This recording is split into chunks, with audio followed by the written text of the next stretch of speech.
A giant horned being is shown speaking to a human, telling him that a meteor from another world had fallen into the demon realm. That badly injured man listens as the demonic creature declares that this place would be where the man's journey ends. The man looks at the being and keeps listening as it says it would grant him one wish. And the dragon with massive horns found it strange when the human said he wanted to go back home. Standing imposingly, the dragon said that for someone who had risked his life to challenge him, that final wish was pathetic. Looking at the human with his head down, he found it odd that someone would pursue an unattainable wish. The human smiled when he heard the dragon say that the interdimensional object that would take him home was inside him. The man didn't care, said the dragon, who had suffered greatly before finally finding him. It said it had been nearly an entire cursed century in that damned world. Hearing that, the dragon raised its paw to strike and said the human was extremely lucky. Because now, looking at that weak and wounded man, he said he would end all of his suffering with a single blow. There stood the man, radiating light, saying he could finally bring all of that to an end. However, the light became so intense that it blinded the dragon's eyes. Its attack was halted, as it could no longer see anything in front of it. Annoyed, the dragon asked the human what that disturbing light was. As the dragon looked again at the man, it thought to itself that his wounds were healing. The dragon knew that this wasn't just an ordinary healing ability. Looking at that overly confident human, it realized he had activated regeneration. The dragon fixed its gaze on the man and asked if he would remove his own heart, or if the dragon would have to do it. While the dragon was still wondering whether this was just a regular warrior or not, the man simply pierced through its body and ripped out its heart. Then he looked back and told the dragon he had waited far too long. Meanwhile, the dragon could only scream in pain. Without its heart, it collapsed to the ground. That man was not just a warrior, he was a hunter, but also a healer. Now he held a glowing stone in his hand. That was the dimensional object. Someone told him he had strange tastes, having spent so much time just to eat those stones now. But the protagonist didn't care and placed the stone in his mouth, swallowing it. After a while, the energy it released formed a magical circle on the ground. He was satisfied, for he was finally returning home. While doing so, he thought of his disciples and his younger brother. He even thought of planet Earth. And just like that, he suddenly found himself lying on the ground in a forest. He slowly opened one of his eyes and noticed he was under a large tree in the middle of the woods. With that, he spoke to his parasite, calling it a freeloader. The parasite inside him replied shortly after, saying it was busy vomiting inside the protagonist's stomach.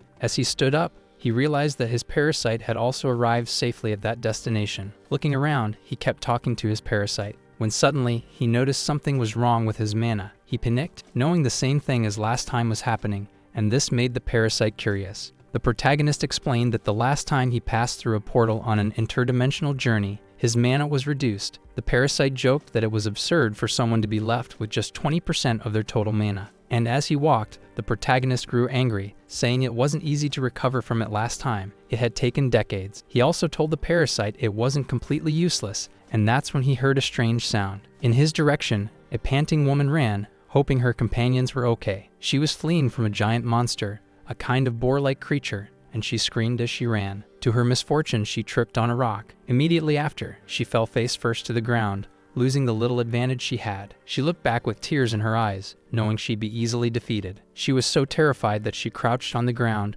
covering her head with her hands, and thus didn't see the protagonist. With a single move, he defeated the monster, and with a friendly expression, asked her if that place was Earth. The woman was still too shaken to fully process what had just happened, but she answered the question. He wanted to know which country they were in and what year it was. She replied that it was the year 2037. Doing the math quickly, he realized he had left for another dimension in 2027, so only 10 years had passed. He also wanted to know who the current president was, and she replied it was Choi Dae-soo. As for Vinicius, he thought it was some kind of bad joke that fate was playing on him. With his face clearly showing how stunned he was, he remembered Choi Dae-soo's features. As she watched him rant about the choice of the current president, the doubt on her face was clear. He also told the girl that the flow of mana in that place felt off and asked if they were inside a portal. That's when she started reporting important information about the tower, how it appeared, and its current state. Then she made it clear that the goal was only to hunt down 2 from the first generation. He asked if that basically meant clearing out the dungeon. The woman said it usually took 8 weeks to clear it,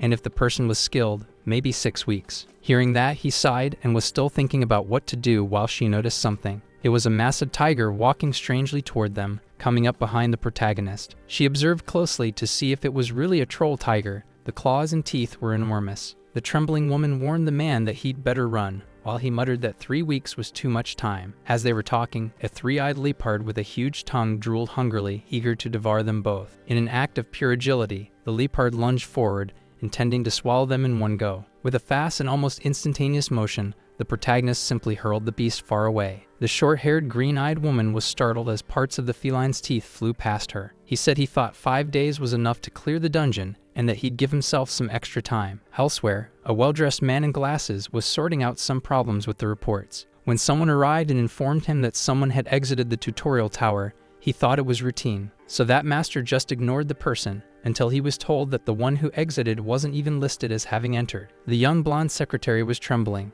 She didn't know what had happened, but the person wasn't in the report. She also informed him that the man was currently causing a commotion outside. The guild master's eyes nearly popped out when he realized who the man in the photo was. He had to grab the clipboard with the report to see it for himself. When he looked, he recognized that young man immediately. That was Hyun. At that moment, Hyun was outside talking to the girl they had met in the forest. The wide-eyed woman could hardly believe they had actually cleared the dungeon. As soon as he delivered the final blow to the monster, he realized that his strength had definitely recovered by 25%. The moment the system announced that they had completed the tutorial and were now calculating stats and analyzing compatibility, the protagonist heard a voice say that his stats were immeasurable, and he smiled like someone who already knew it. Then a portal opened for the two of them, allowing their return to the tower. The woman could only look at the man from behind, and even that already seemed like too much for her. He was now shining. He had finally reached the place he had longed for all this time. Meanwhile, on the other side of the portal, outside the tower, someone was talking to the protagonist. At the same time, another player nearby noticed that the portal had just opened. Among the 3 people he was observing, the short-haired girl stood out for her beauty. The big man walked over and asked what was going on. That was the second leader of the section. The man with the clipboard looked at the large man and explained that they had just come out of the portal. Strangely enough, when he looked at the protagonist, the big man thought he had a smug look, so he held out his arm to stop the security guards and said he would handle it. He approached the protagonist quite rudely and asked why he wasn't on the list. When he heard the protagonist say there was another entrance, he put his hand on his neck and grimaced. While that man was pointing his finger at the protagonist's forehead,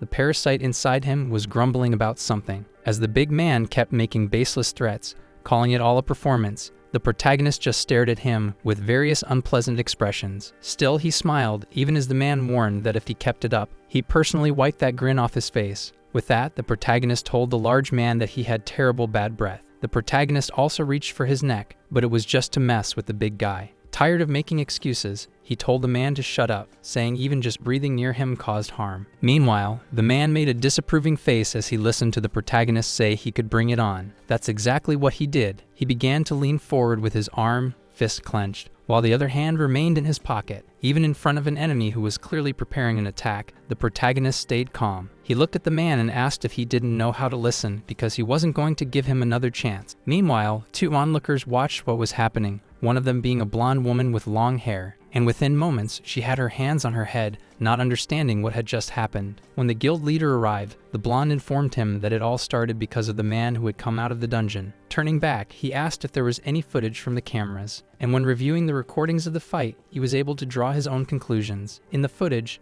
the man vanished from sight in the blink of an eye. Security told his superior that the man simply disappeared. He suspected it must be some kind of ability, but the man confidently stated that he had no abilities. He was just incredibly fast. That man was left disheartened because he had wanted to see his brother, whom he hadn't seen in 10 years. Now all that remained were the recordings of his sudden visit to his brother's workplace. An urgent order came in. They had to find that man and bring him in. The leader issued a search order and, if necessary, mobilize everyone in the guild. The Empire Guild also ordered not to provoke him. That man wanted to know where his brother had been all that time. If it had been a kidnapping, there should have been contact. In that case, what would be the first place he'd go in this situation? That was the thought of the Empire Guild leader, until he put a hand to his mouth and raised his eyebrow as he looked ahead and saw a woman with short hair. He asked her if she was the one in the tutorial tower with that person when they finished. She said yes, but claimed she hadn't done anything, yet still managed to raise a skill to rank A. He looked at the woman and thought that even though the final inspection hadn't been done, they should recruit her. When he made the offer and the young woman heard it, her eyes teared up and she clasped her hands together. Speaking excitedly to the Empire Guild leader, she said it would be a great privilege for her. Another person arrived with harsh words, and the leader turned to see who dared speak like that.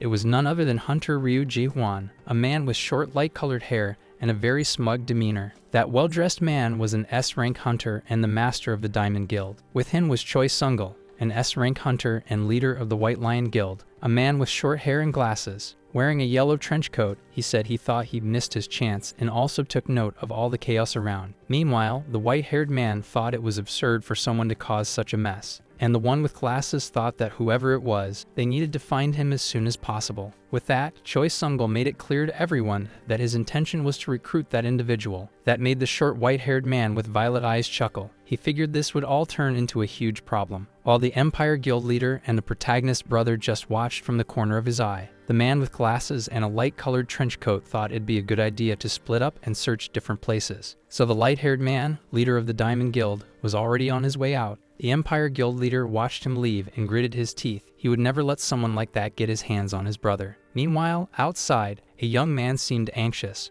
waiting for his master to return. And when the Diamond Guild leader passed nearby, the young man asked if the talk had gone well. With a sly smile, Ryu Ji-hwan said they'd be searching for someone. Looking at that person, he said the target was Min Si-jin's brother. His interest in him seemed strong. While holding a piece of fried chicken, he was scolded by his parasite. But as soon as the protagonist took a satisfying bite of one of the drumsticks, Fred changed his mind. After eating a lot, they left the restaurant, and the protagonist was once again walking through the streets. When Fred, his parasite, asked where he was going, he replied that it could only be home. He then saw a narrow street lined with several modest houses. His house was among those humble homes, and as soon as he stood in front of the gate, he hesitated for a moment before gathering the courage to reach out and open it. He opened it slowly, stepped inside, and began to remember how things used to be when he arrived. He was greeted by his father, who was always reading newspapers, by his smiling mother, who always waited for him with delicious food if she had any. In his memory, he was just a kid, running toward his father and mother, and as usual, he was always with his brother, hearing their mother tell them both to wash their hands. But now it was simply an old, abandoned house, with empty bottles scattered on the floor, overturned furniture, and cobwebs everywhere. Everywhere he looked, all he could see was neglect and decay, and that made the protagonist sad. Even so, he sat down on a piece of furniture, resting his head and body against the wall. He thought that, as expected, he still couldn't remember the faces of his parents. He knew people said that forgetting was a gift from the gods, but to him, it felt more like a curse. In the 100 years he spent in the demon realm, fighting battle after battle on alien planets with no memories, to keep his humanity, he clung desperately to the memories of those close to him, especially the memory of his younger brother, a cheerful boy with straight hair and glasses. The protagonist also had a few disciples, and he tried to remember those people as well. He thought that even if that was all, it had been enough to keep him going for 100 years. And when he heard Fred say his house was lonely, he figured he only made it through because of that little guy. Then he told his parasite that either way, they had only stopped by to take a quick look. They were already leaving. As he stepped out, almost relieved to have recharged a few memories, he said it was time to look for the others. Still with a smile on his lips, he thought that his brother Sinjin was probably doing fine. But unfortunately, he was interrupted by a jerk who called out to him, and that's when he noticed he was surrounded by several others. One of those jerks was a man with red hair, stylish eyebrows, and accessories on his wrists. When the protagonist heard the man say he'd been looking for him all day, he turned to face him. The man on the rooftop boasted about being from Diamond Guild, thinking that just saying the name should be enough to earn respect. The protagonist, mocking, made it clear he didn't care whether they were from Diamond or any other crap. The red-haired hunter was outraged when he heard the protagonist say that even an orangutan could become a hunter. With that, the redhead began showing off signs of his ability, claiming that the man needed a little lesson. In no time, he was right up close to the protagonist with his wrist accessories glowing. The protagonist still had his hand in his pocket when the red-haired man struck him. Now the hunter from Diamond wanted to know who exactly the orangutan was. The protagonist fell to the ground with his hands still in his pockets, staring upward. People thought he had passed out. But in truth, he was just looking at the enemy's status window, which showed a C-rank skill called Lightning Step. Fred told him it was the first time he had absorbed a skill since they arrived on Earth. While the enemy was annoyed to see the protagonist getting up, he hadn't even realized he'd been hit. The redhead was about to complain more, but he was interrupted because the protagonist's counterattack was too strong. Now that Diamond Guild C-ranker was kissing the ground with his face, the others, seeing their leader doing janitorial work with his face, were left in shock. They weren't even scared by the protagonist's power or speed.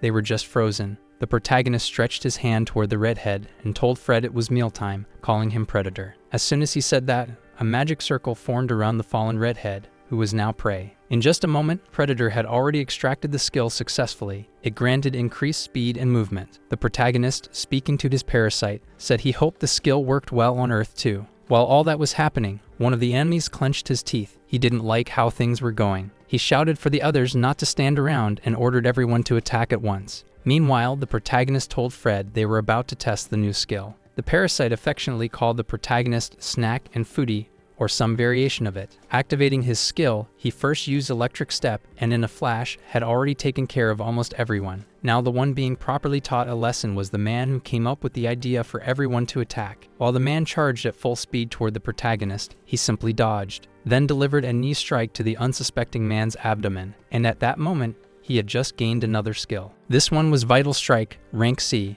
The effect activated when the body instantly targeted the opponent's weak points. After observing the dull blade the man was using, he thought that if he were a real swordsman, he wouldn't have such a lousy weapon. Still, he decided to keep the blade and immediately dashed toward the next target at extreme speed. When he already had the sharp object pressed to someone's neck, another person called him brother, making him turn around. And as he turned, he saw someone. He noticed that man had the same features his younger brother had back then. Now that man in a suit was standing there, calling him brother. He called the protagonist by name and even showed joy, accompanied by a few tears. That made the protagonist lower his guard and look closely at the person. Meanwhile, Min seemed to slowly want to approach his brother. After the reunion, the leader of that group introduced the newest recruit to the team. He said that if there were any doubts, they as veterans would certainly treat their new colleague very well. The people already on the team with that man found his behavior quite odd. The leader, seeing a woman whispering to another young man, immediately called her over. The others watching thought that maybe he was a 3-star hunter. Being very attentive in a conference room, the leader asked if the hunter would like a coffee. The protagonist replied that he'd prefer a grilled sandwich, while the man eagerly showed him the new uniform. With that, a young woman with blue hair and glasses raised her hand to welcome the new member. Without wasting time, the protagonist immediately began looking for information about hunters who had died in the past 20 years. The woman was startled, saying 20 years was a huge amount of data, and that she also needed to report it to the hunters. However, she was scolded. The leader told her to do what was asked, while serving water to his new colleague. Kim Sung-na asked the protagonist if his search was limited to human cases. He replied that any case recognized as a murder would do. He thought it was nearly impossible to eliminate an awakened individual unless it was done by another awakened. Kim Sung-na also wanted to know where she should send any information she found. Without hesitation, he told her to send it to his phone, while the leader was informed of some movement. The person at the door reported that there was a territorial war between gang members involving awakened individuals. The leader assumed the police could handle it, but the man revealed that the group in question was Cerberus. When that name was mentioned, the leader realized the situation was serious. The protagonist wanted to know what Cerberus was. Kim Sung-na explained that they were on a whole different level from other gangs, in addition to committing extremely illicit acts. The protagonist asked Byung-gu to take him along, while checking the info that had already reached his phone. Since it was nearby, the leader ignored the fact that the young man was just a rookie and brought him along. While the protagonist was being told he should at least have minimal training, he was already putting on the team uniform. Meanwhile, at their destination, everything was destroyed. The gang was spreading terror. A man walking near someone lying on the ground looked down and said no one could handle him. He declared himself the shield of Cerberus. This was Hook, the second in command. At the same time, a red-haired youth with metal claws said he had also contributed. Hook thought his little redhead was so fired up, he might as well take care of things himself. Speaking about himself, he said the boss had a good eye for talent. That's how he got chosen. He declared that from that moment on, the area belonged to Cerberus. A voice shouted that it would destroy everything, followed by a massive explosion. The redhead, shocked by what he saw, wanted to know who was causing all that chaos. All they could see was the symbol on the protagonist's uniform, indicating he belonged to an organization. Now the second in command shouted to the redhead that he shouldn't have messed with the hunters. While yelling at the others, Hook was startled to hear someone speak directly to him. The protagonist said that judging by his ramblings, it must have been him who had taken out the hunters. With that, the protagonist revealed eyes on the verge of madness and told the man to show him. The four members thought that man was very brave for crawling in alone to face all of them. However, the second in command found it odd that the man wanted to face them all by himself. Activating his skill, the second in command of Cerberus was about to use his full body armor, ranked B. With that, he launched himself at the protagonist with the intent of doing some damage. After the blow had landed, the man thought he was seeing his grandfather on the other side of the river. He saw that little old man waving at him and really thought it must be his grandfather calling him over. With that image in his mind, he found it strange. Just a moment ago, he was fighting. The truth was, the man was lying on the ground, trembling, deliriously thinking he was talking to his grandfather. Suddenly, the protagonist dragged him by the hair, wanting him to get up because he needed information. He told the man that now he was the only one left. Then he asked his predator to devour that skill. The parasite did so and found it delicious. That trembling man, lying on the floor while losing his ability, couldn't understand why a fake cop was going so far. With an extremely gentle face radiating joy, the protagonist said that worms like them were incapable of understanding. Even so, the trembling man wanted to know why everything was happening. The protagonist explained that he just wanted to assess the skill levels of the awakened criminals. After a while, the leader of the organization arrived, saying he had just finished clearing the club downstairs. Looking at all the destruction, he said he had been worried, but now he realized it was for nothing. With his foot on one of their heads, the protagonist said he had left one alive for interrogation. Looking at the redhead, he said he hadn't been as merciful with the others, and that the leader should clean up the mess. Byung-gu thought they were cruel enough to justify executions. Looking at the protagonist scratching his head, he figured he'd always been known as the Mad Dog. Now the protagonist handed him over just to make sure the leader would actually clean everything up. Meanwhile, one of the survivors was hiding under a piece of furniture, calling the leader of Cerberus. At the same time, that man was reporting that the third in command, Jaken, the leader's brother, had been eliminated. The hunter from Red Light Guild had just arrived and was being received. The one who welcomed him expressed condolences for the loss of his younger brother and said the man should go straight to the association. That man stated that the body of the suspect, Jaken, was currently at the Florence Department for Hunters. Of course, the older brother didn't like hearing his younger brother being referred to as a suspect, so the redhead wanted to know from the agents if the person who eliminated his brother was part of the organization. Not getting the answer he wanted, he asked if he could go beyond his scheduled activities. One of the agents informed him that he could not, and if he insisted, he might be deported. The redhead was visibly upset. He thought they just wanted him to accept his brother's death, say goodbye, and leave quietly. As they passed, the redhead spoke with his right-hand man to take charge. The mission was to find the bastard who had taken his brother's life. That man was a long-haired B-rank hunter. As he walked with his right and left-hand men, he thought about how he would rip that bastard's heart out. Elsewhere, the protagonist asked his brother if all of their friends' belongings had been taken. Min Sejin told him that 2 days before the man was eliminated, the house had been completely looted. Then he handed him something, explaining that a hunter's mana was like a fingerprint. The friend in question, Min Jun, had been an archaeologist and had tons of materials stored at home. Analyzing the situation, the protagonist thought it didn't seem like a killer. It looked more like a thief. He said that if the goal was to erase mana traces, setting the house on fire would have been more effective. Holding the evidence, the protagonist said he had searched the agency's criminal cases, but found too many similar cases. Turning his back to his brother and putting his hands in his pockets, he said maybe he should just go around kicking down some doors. His brother was concerned about how much time had passed, but the protagonist replied that they wouldn't know anything without checking. With a hand on his head, the protagonist felt that despite answering confidently, he didn't think it would be easy. After a while, following the instinct of the predator, he was tracking down all the thieves, but he was annoyed. In that alleyway, the protagonist was irritated. He thought the parasite had led him into a dead end this time. He didn't even hear someone saying something.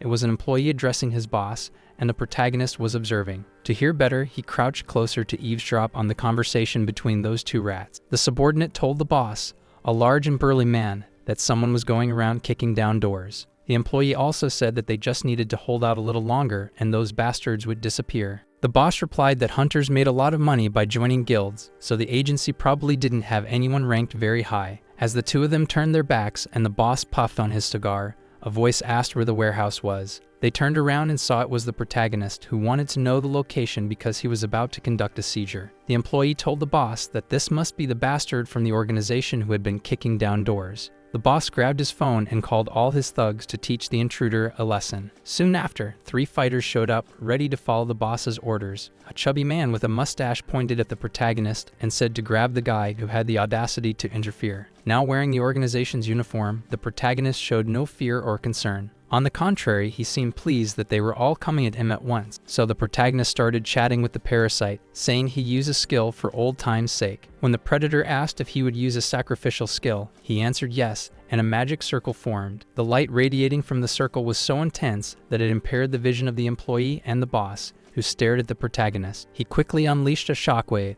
and with high speed, struck several of the thugs. In no time, they were all on the ground, twitching from electric currents. The employee was now being pressured by the protagonist, who demanded to know where the warehouse was. The employee, clearly afraid, asked who this guy was and where he had come from. With a wicked smile, the protagonist said he was just a crazy bastard. That was the term they had used to refer to him minutes ago, so the protagonist found it fitting to throw it back at them. He entered the warehouse and noticed there were several rare and valuable items inside. After that, he tied up the criminals while listening to his parasite bragging about its instincts. The predator asked the protagonist if that food supply supplement was what they were looking for. Holding a book with a lock on it, the protagonist said it was exactly what he needed, his friend's research notes. Placing his hand on the lock, they figured it might only open with the original owner's mana. The parasite, calling the protagonist Snack, asked why he wanted to use the book if it wasn't going to open. Completely ignoring his parasite, the protagonist called the leader of the organization. He said he had some criminals tied up and also needed a card be sent because he had multiple places to go. He held the phone a little away from his ear to avoid hearing the leader's endless questions. After that, they went to a neutral combat zone where underground techniques and strange abilities were allowed. That place had all kinds of people and served as a hub for exchanging knowledge of all kinds. The location was called Black Sky, and one of the captains was sitting at a table reading her fortune and that of the place.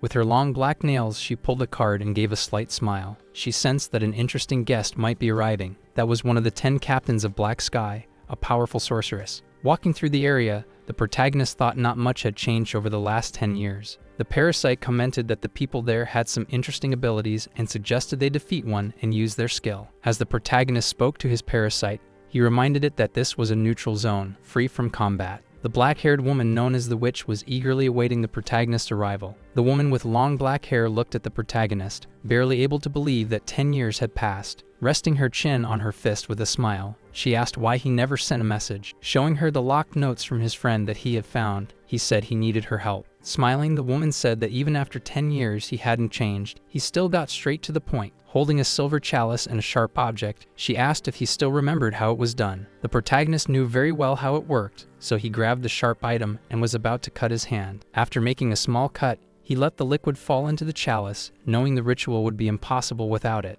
With the right person, the spell would be completed, like preparing a pot of curry. He was thinking about these things as he watched the witch drink from the silver goblet. Meanwhile, he watched the witch chant her spell while holding his friend's belonging. He knew that abilities in that category often had a high probability of being tied to crime. The protagonist watched the young woman finish her ritual while using a sharp object. After making the potion for the protagonist, the girl felt so satisfied that her cheeks even turned red. As for the protagonist, while he held the girl's hand, the parasite complained that her ability tasted awful. The girl, still seated, hoped the protagonist would stay a bit longer, but he told her he had things to do. Watching the protagonist leave, the girl thought he had become a very mysterious man. While the protagonist was driving down a street, the parasite said that place was awful and it never wanted to return. The protagonist replied that he was overreacting. It was just a small cut on his arm. After driving around the city for a bit, they finally arrived at the place where his disciple Minjun had been eliminated. The parasite, calling the protagonist Snack, said that now that it had energy, it could go in whenever it wanted. The protagonist admitted he wasn't the only one who had trouble accepting the loss of that dear friend, and when he looked to the side, it felt like he saw them all together again.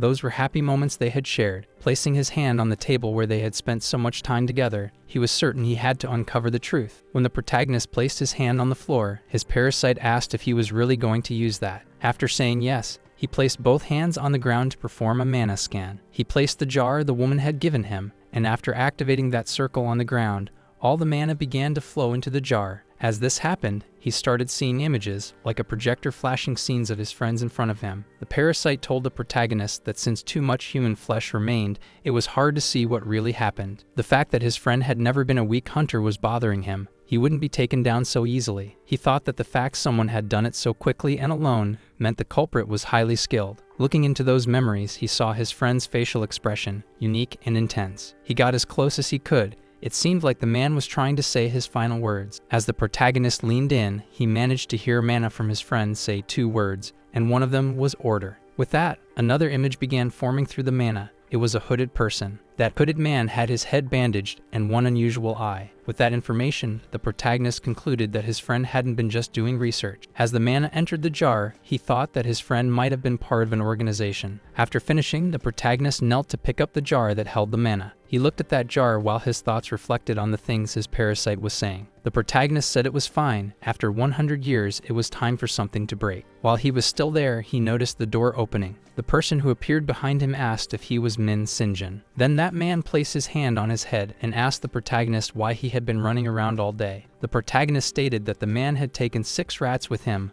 but was acting all high and mighty. When the man noticed that the protagonist wasn't some amateur, he raised one eyebrow. That man thought it was good the protagonist was still in shape. It would make things more interesting. The man's proposal was for the protagonist to come quietly, with hands and feet tied. But neither of the options seemed to please the protagonist, who clenched his fists, ready to fight. The blue-haired man seemed very interested in having a fight with the protagonist. Meanwhile, the protagonist just observed him from afar, or at least it looked that way. In a matter of seconds, that man was struck hard. This was the protagonist and his predator. Tired of waiting, they had gone ahead and created a third option themselves. Seeing that scene, the others quickly rushed to attack the protagonist as well. But someone arrived and prohibited anyone from getting closer to the protagonist. That was the older brother of the third in command of the Cerberus organization, the one the protagonist had eliminated. The protagonist just gave a mocking look to that man after hearing he was there for revenge. The man used an attack. After leaping into the air, red chains appeared around the protagonist's body. That man, with his arm completely taken over by power,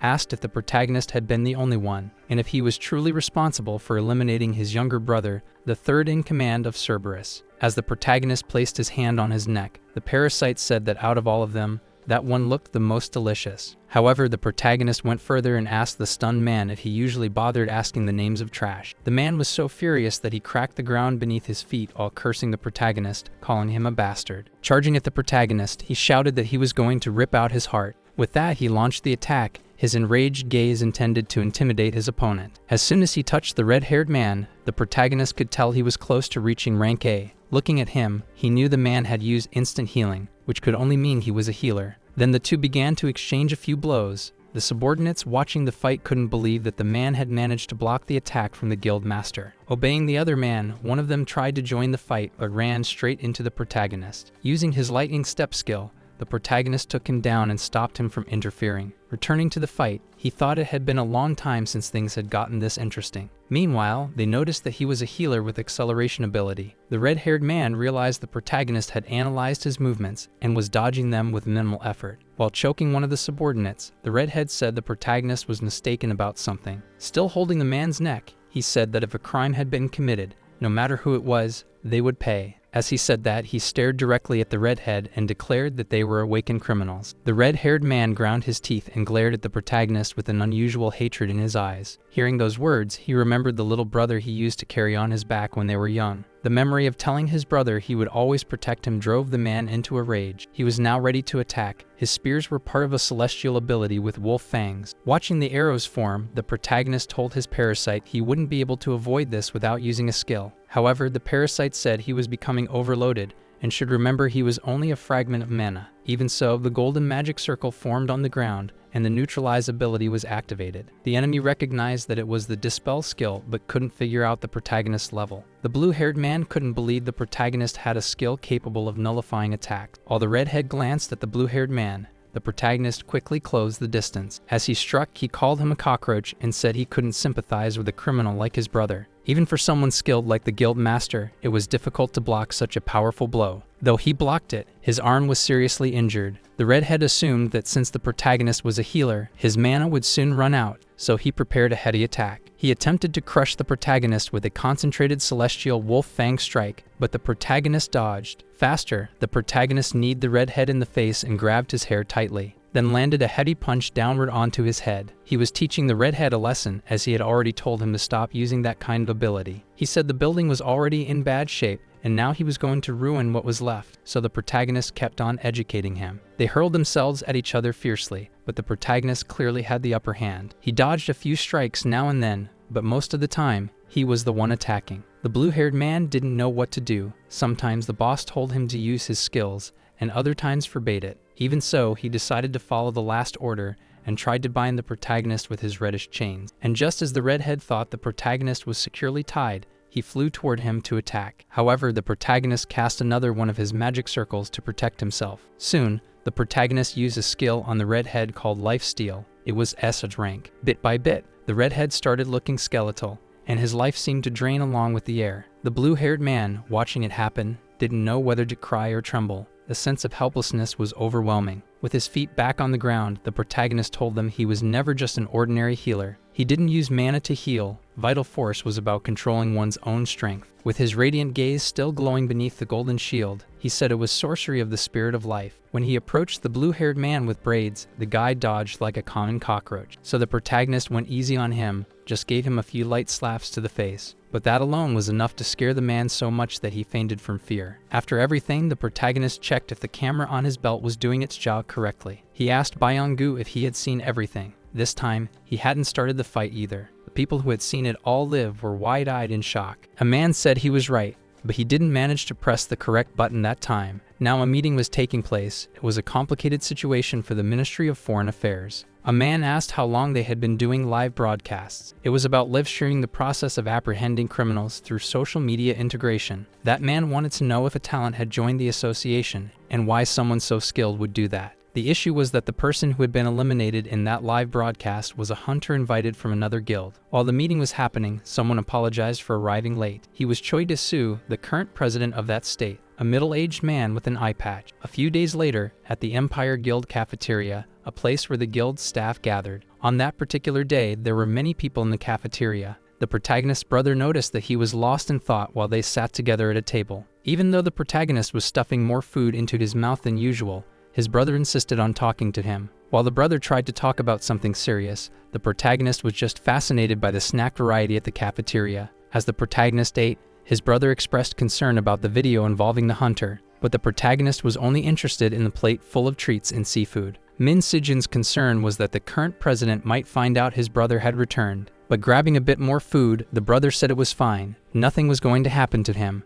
Then he placed the food he had picked up with his chopsticks into his brother's mouth, telling him to worry less. Frustrated, that man with glasses told his brother he wasn't a kid anymore. He was too old for this. While the two were having lunch, members of the Empire Guild team walked by and recognized the protagonist. From the incident the day he exited the tower, the girl who had cleared the tower with him was also among them. The leader of the Empire Guild knew those people were there because there had been a seminar for new hunters. That's when he introduced a brown-haired man, saying he was from the White Lion Guild. Alongside them was Amato from the Foss South Guild, a man with short blue hair. The man approaching the protagonist said he was Dar, a hunter from the Empire Guild. That large man said he'd heard a lot about the protagonist's progress in the HNCS organization. Chu Haman, placing his arm on the other hunter's shoulder, wanted to know if this was the high-level guy everyone was talking about. Observing the protagonist, that brown-haired man thought it was nonsense to call him that. However, the man from the Empire Guild, along with the girl who first welcomed the protagonist, didn't like the comment. His brother, the leader of the Empire Guild, liked it even less. He thought that man was being rude. That hunter thought the Empire Guild leader was always too uptight. It was just a question after all. While that man stirred up trouble, the woman and the other blue-haired man from the guild simply left. It was clear that the young man from the White Lion team genuinely wanted to pick a fight with the protagonist. So far, he kept eating. He wasn't about to interrupt his meal for a fight. While that man claimed to be a disciple of Cao Long,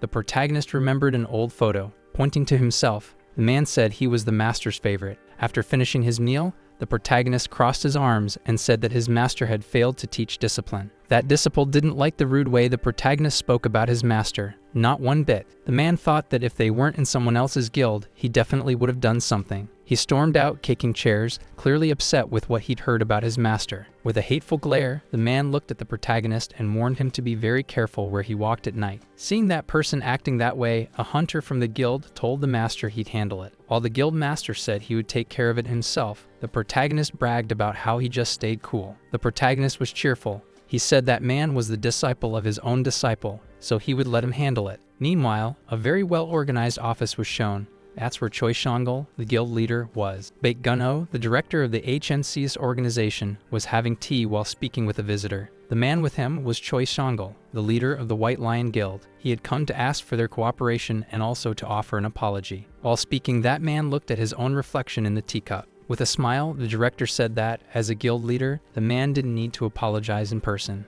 As the conversation progressed, the director suspected that the man might be trying to scout someone. So the director was clear in stating that the protagonist was a highly valuable asset to the organization. The guild leader found it strange when he saw the protagonist was handling the transport of a prisoner. While the two teacups remained on the table, The director commented that it was rare, but not unprecedented. As they talked, important documents from the organization were shown sitting on a side table. Standing up, Choi Song-gul said he understood but wanted permission for the one who caused the problem to personally apologize. The director was surprised by the request, but still sipping his tea, said that it was something the two of them should settle between themselves. And as the man was leaving, the director wished him a safe trip back. After leaving the director's office, the White Lion Guild leader had no intention of giving up on someone so talented. Once the man left, he began speaking with the secretary to locate Chu Hammond and prepare for a trip. The secretary wanted to know where she should instruct the hunter to go. Meanwhile, at Inshin prison, a guard stood outside, fanning himself because of the intense heat. As the two guards chatted, they didn't understand why the prisoner was making a scene after being detained for months. One of them placed some papers on the table and said it was frustrating, especially with audit season approaching. Among the papers on the table, one had a photo of the person in question. The officer remembered that the man didn't resist when he was arrested, and he had thought there wouldn't be any trouble. Meanwhile, the prison cell doors were shown. Everything was in perfect order and silence, until prisoner Sherry Volk appeared, exiting with his hands cuffed. Looking down near his foot, he saw a rat and wanted that beast to deliver a message. With a smile, he looked at the tiny rat and said it was already aware of the upcoming meeting, and the organization was already in motion. Then he threw the rat to the floor and stepped on it, wanting it to finish its task. If he wanted out of prison, he had to stir up trouble and rob everyone of their peace. Outside that same prison, the protagonist was slowly approaching. He looked at the complex as he walked, knowing that was where the Awakened One was being held. When Chu Hammond arrived at the prison gate and spoke to the guard, he realized the prisoner had already been taken. He was irritated, thinking the transport shouldn't have been handled so carelessly. When he looked back, he saw a bus speeding away and asked the guard if the prisoner was on it. After the guard confirmed, the hunter quickly jumped into his car. He couldn't afford to fail his mission. While driving, he spoke on the phone with someone, saying he would be out of range for a while. Meanwhile, the bus traveled along dangerous and suspicious roads. Inside the bus, the protagonist calmly sipped his iced coffee. The criminal beside him asked if he knew what he was doing. Being ignored, the prisoner then asked the protagonist if he wasn't afraid of being such an unfriendly person. The protagonist kept ignoring him, but was polite enough to answer that he wasn't the prison director. That led the criminal to assume he must be a high-ranking hunter from a famous guild. This piqued the protagonist's interest, and he asked the man who he was. The man found it odd that someone would be handling prisoner transport without knowing more about him. Still, he thought the protagonist was either brave enough or just too naive. The protagonist looked at the man and didn't care. He just wanted to finish his iced coffee in peace. The man grew agitated and showed his clenched fists, even while in cuffs. He claimed that even with all the restrictive power of those special restraints, they hadn't stopped him from killing 5 cellmates. While he went on talking, the protagonist continued enjoying his delicious iced coffee. He was almost done with it, sipping while listening to that unpleasant man ramble. Then suddenly, it seemed like an explosion went off, knocking the bus off course and causing it to flip over. The vehicle rolled several times before crashing into a patch of green grass. Outside, an old man and a child already seemed to be waiting in what looked like a trap. Kicking the door open, the prisoner made sure he could break through it. Then, sitting at the bus window, he told the old man to destroy just one bus and not try to kill him. The old man told him to stop being so dramatic. He was fine, and that's what mattered. After that, the man ran toward the boy and the old man because they needed to leave quickly. The man said he had left the protagonist unconscious, taking advantage of the impact and stepping on his head. Now that child was preparing to remove the handcuffs from the criminal's wrists. Even with the man restless, the boy managed to successfully unlock the handcuffs. Rolling his shoulders, the man thought he had been stuck for too long and was almost suffocating. But then a voice arrived, saying those prisoners belonged to him and they needed to be retrieved. The person who showed up was an A-rank hunter from the White Lions Guild. Clenching his fists as if ready to fight, that hunter warned that he wouldn't let any of them escape. Meanwhile, the young boy, who was also part of the criminal organization, stood beside the man. All three were getting ready, and the old man told the criminal to prepare quickly to take down that person. That a rank from the White Lions Guild was already set to begin a fight with the criminal. The criminal had a strange power. He transformed into a werewolf. His ability was Wolf Bear, an A-rank skill. Seeing that, the hunter gritted his teeth. He knew it would be tough, but even so, the criminal was still just human. His eyes turned red, and he began unleashing his fury through his power. His most promising illusion-based attack, called Azura, was an A+ rank ability. Even with the ability activated and his body wrapped in what looked like armor, he could still feel the hits. It was strange to still be feeling blows from that werewolf despite being heavily equipped. Now both were taking damage from one another's attacks. Still, he attacked the werewolf relentlessly, hoping to defeat him quickly. The werewolf blocked and continued launching his own strikes toward him. Then the old man ordered the child to enter the fight and do something. Despite his age, the boy was extremely strong. He released his ability, and snakes shot out from his hands. Chuhaman saw the boy throw them in his direction, so he dodged. But it was no use, those pink-toned snakes were homing-type abilities. He could dodge and curve as much as he wanted. They would mimic his movements in pursuit. They quickly wrapped around his body, completely immobilizing him. With that, the werewolf landed a direct hit on the hunter and even boasted about what he had done. After landing the blow, the wolf mocked the hunter who dared fight them alone. Lying on the ground, the hunter looked at the wolf and thought it was sheer ignorance to keep bragging. But the wolf didn't care and continued kicking the man even after he was down. Outside, the old man ordered the wolf to finish off the hunter once and for all. Following the old man's orders, the werewolf concentrated his mana in his claws, turning them into a lethal weapon. Lying on the ground, the hunter gritted his teeth and veins bulged on his face. He was preparing for the end. At one point, all three launched themselves at the man, trying to eliminate him once and for all. Even just the remnants of that power were enough to leave the hunter badly injured. However, someone who hadn't been part of the conversation appeared and began controlling the power around them. When the hunter saw the protagonist, he couldn't believe he was still alive. Then the protagonist explained he had taken a while because he wasn't used to the small camera on his belt yet. Hearing that, the wolf and the old man started talking to each other. The werewolf swore he had dealt with him. The hunter shouted at the protagonist not to get involved and to wait for reinforcements. But the protagonist didn't care what he was saying and began talking to the criminals. A strange woman told them that, as criminals, they were to be executed immediately. With the authority of the hunters from the organization, the three of them were classified as criminals. Surrounded by a pink light, the protagonist said that the disciple of Xiao Long should pay attention. The power of Azura wasn't just for attack, and with that, the disciple didn't fully understand what he meant. The werewolf didn't want to waste time and lunged at the protagonist, ready to strike. With his blow and his jaws wide open, he thought he would get a favorable result. Azura could also be a piercing ability. Those were the words of someone who had reached the peak. The hunter from the White Lions was stunned. That man could use his master's technique. Like lightning, he shot upward toward the werewolf. The blow he received was so strong that it forced him to revert to human form. The old man thought he could enter the fight and began to unleash his unique power. Seeing that, the parasite asked if it could feed on that power. The protagonist explained that this kind of power was singular and couldn't be shared. The old man thought the hunter who had fallen to the ground might interfere in the fight. He cast a few magic symbols in his direction and told him to take it easy. Meanwhile, that rank A hunter from the White Lions Guild was still lying on the ground. To the protagonist, it made no difference. He had no intention of defending that hunter. That caused a bit of panic in the old man, who assumed he would use the fallen hunter as a pawn. The old man still tried to convince the protagonist not to get involved any more than he already had. As the man talked, the protagonist, in a show of disrespect, simply finished cleaning his ears. While the caster was being trapped in the magic circle on the ground, the protagonist showed total disinterest. That was bad for the old man, who had planned to use him as a bargaining chip. He widened his eyes when he realized that man didn't care at all. Slowly, the protagonist walked toward the old man without showing the slightest fear, and worse, he wanted to ask questions. The old man thought this person was too nosy and shouldn't go digging up hidden truths. However, the protagonist was determined to do whatever it took to extract the truth from that old man. Even though the old man tried to use a high-level power to defend himself, it would be completely useless against the protagonist. When he saw the old man about to use a very expensive crystal, the protagonist immediately launched an electric attack on him that caused the crystal on the tip of the man's staff to overload. Then it exploded, rendering the staff useless. The parasite inside the protagonist thought the meal had just become 40% more appetizing.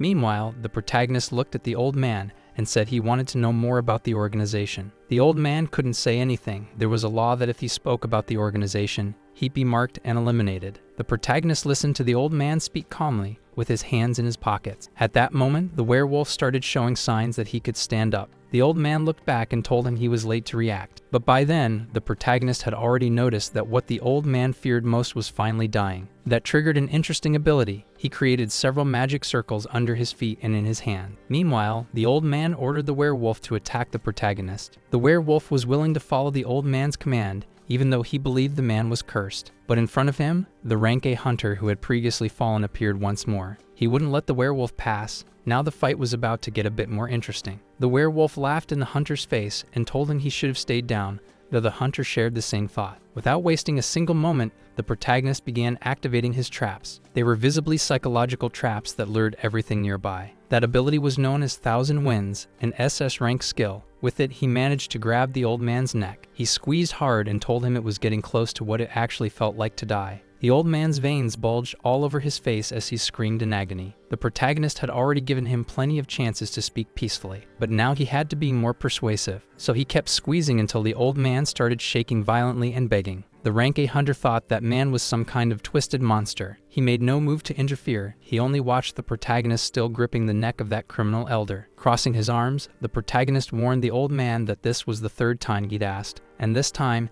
he wanted the right answer. With both evildoers inside the circle, the werewolf pleaded for the old man to tell the truth. When he finally spoke, the protagonist smiled. He had reached a certain point. Looking at the young man, the old man realized after analyzing his abilities that this was the mad dog. The protagonist could be terrifying even with his hands in his pockets. His aura was chilling. While crouched, the protagonist prepared to ask the question he had wanted to ask from the very beginning. Using mana to summon a kind of hologram in his hand, he produced the image of someone. That hologram made reference to a mercenary organization called Beast. They were a specialized group made up of hunters who would be gathering soon. That old man who fought was a hunter who had joined that organization. As a first-generation hunter, he spent a long time in the shadows until he finally decided to sign a contract. It was something that would keep him chained to the organization forever, and if he revealed the secret, he'd be eliminated. Now, lying on the ground, that man knew that once the organization discovered that he had betrayed them after 15 years, it would be his end. But the man in front of him was also terrifying with cruel methods. That's why he decided to reveal that the man in the hologram was one of the members of the Beast Association. He was known in the group as Black Snake. After getting the answer he wanted,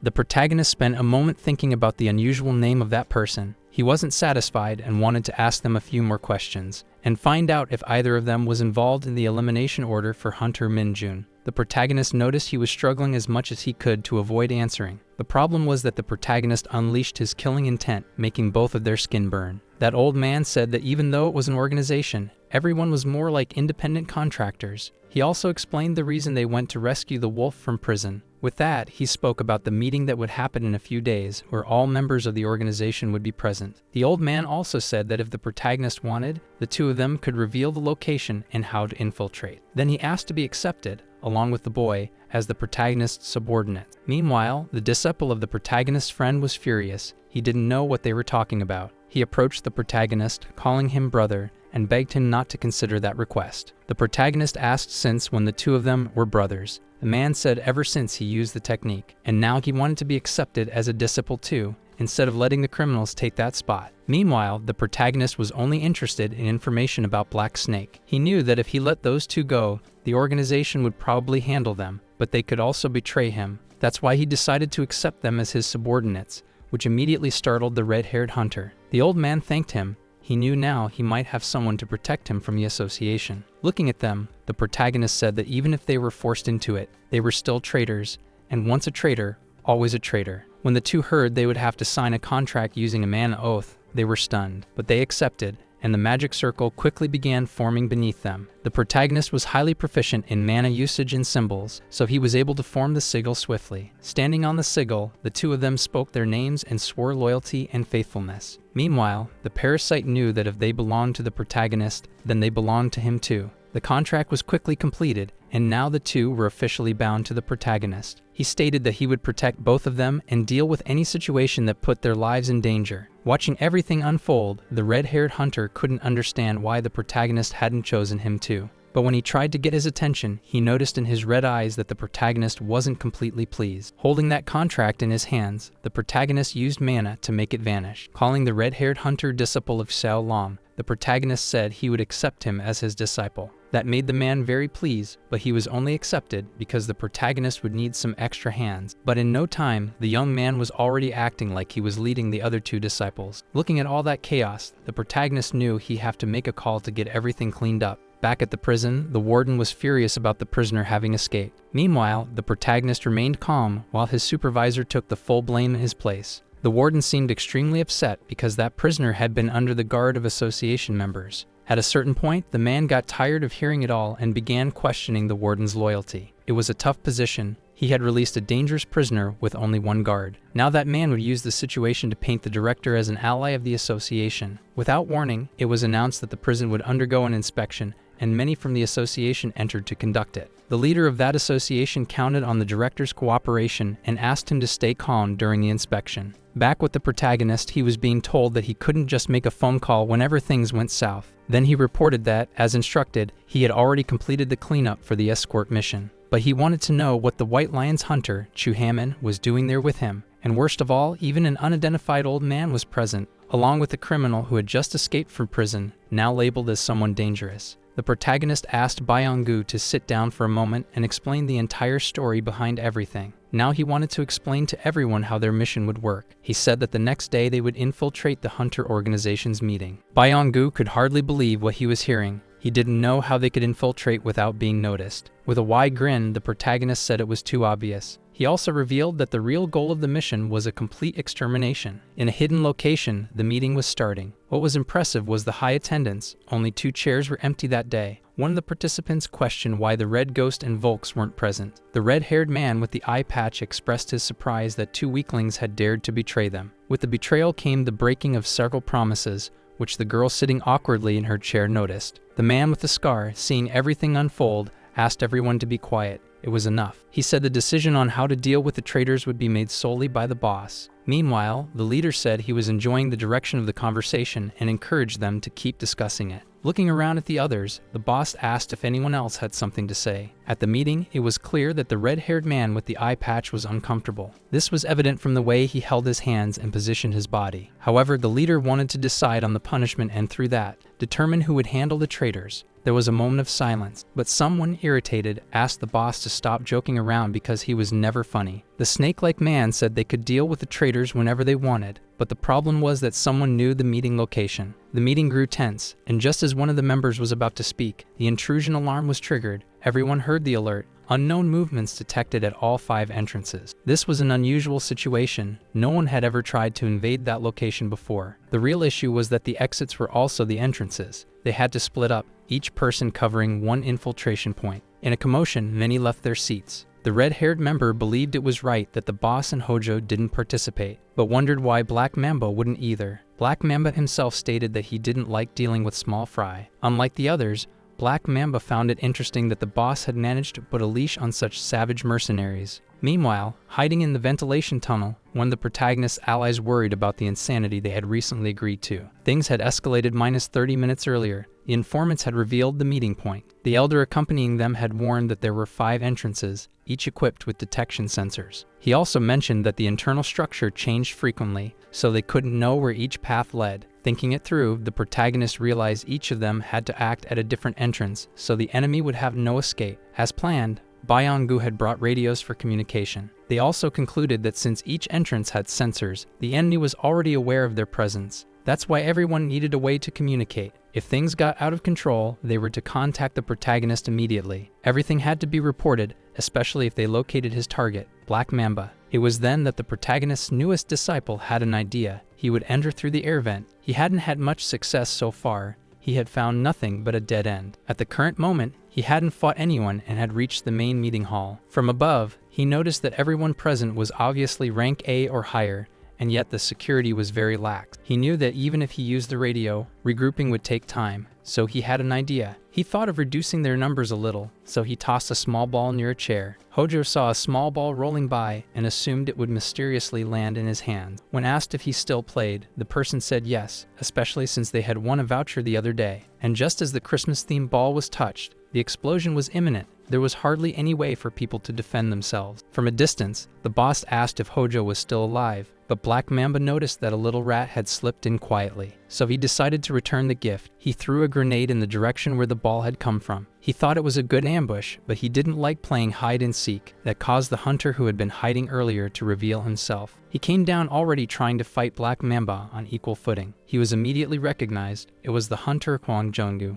His situation was bad. He only had one more magic suppression grenade left. When he threw the first one, he thought he could at least reduce their numbers. Black Mamba couldn't believe the traitors had sold him out to that guy, the leader of the organization. While watching the Snake Man speak to him, he seemed to get an idea. But Black Mamba said he was impressed. They were risking their lives and abandoning the organization. But it was foolish. They ended up choosing such a meaningless fate. However, Snake Man's idea wasn't well received because his opponent threw another grenade at him. But everyone there found what was happening quite amusing. Watching the scene while sipping tea, the members just thought the fight would be entertaining. Mamba said he remembered that person's ability. He had the habit of launching homing swords, daggers, or other weapons. Of course, nothing worked because Black Mamba's skin was too thick, so he decided to counterattack. One of his attacks threw his opponent at high speed into a wall. After landing such a brutal blow, he asked his boss if he could finish dealing with that person. Realizing the mess he'd gotten into, the man made one last effort and used his radio to report his location. As soon as he did that, Juan took a strong kick to the chest. Even his opponent knew the guy had acted too late.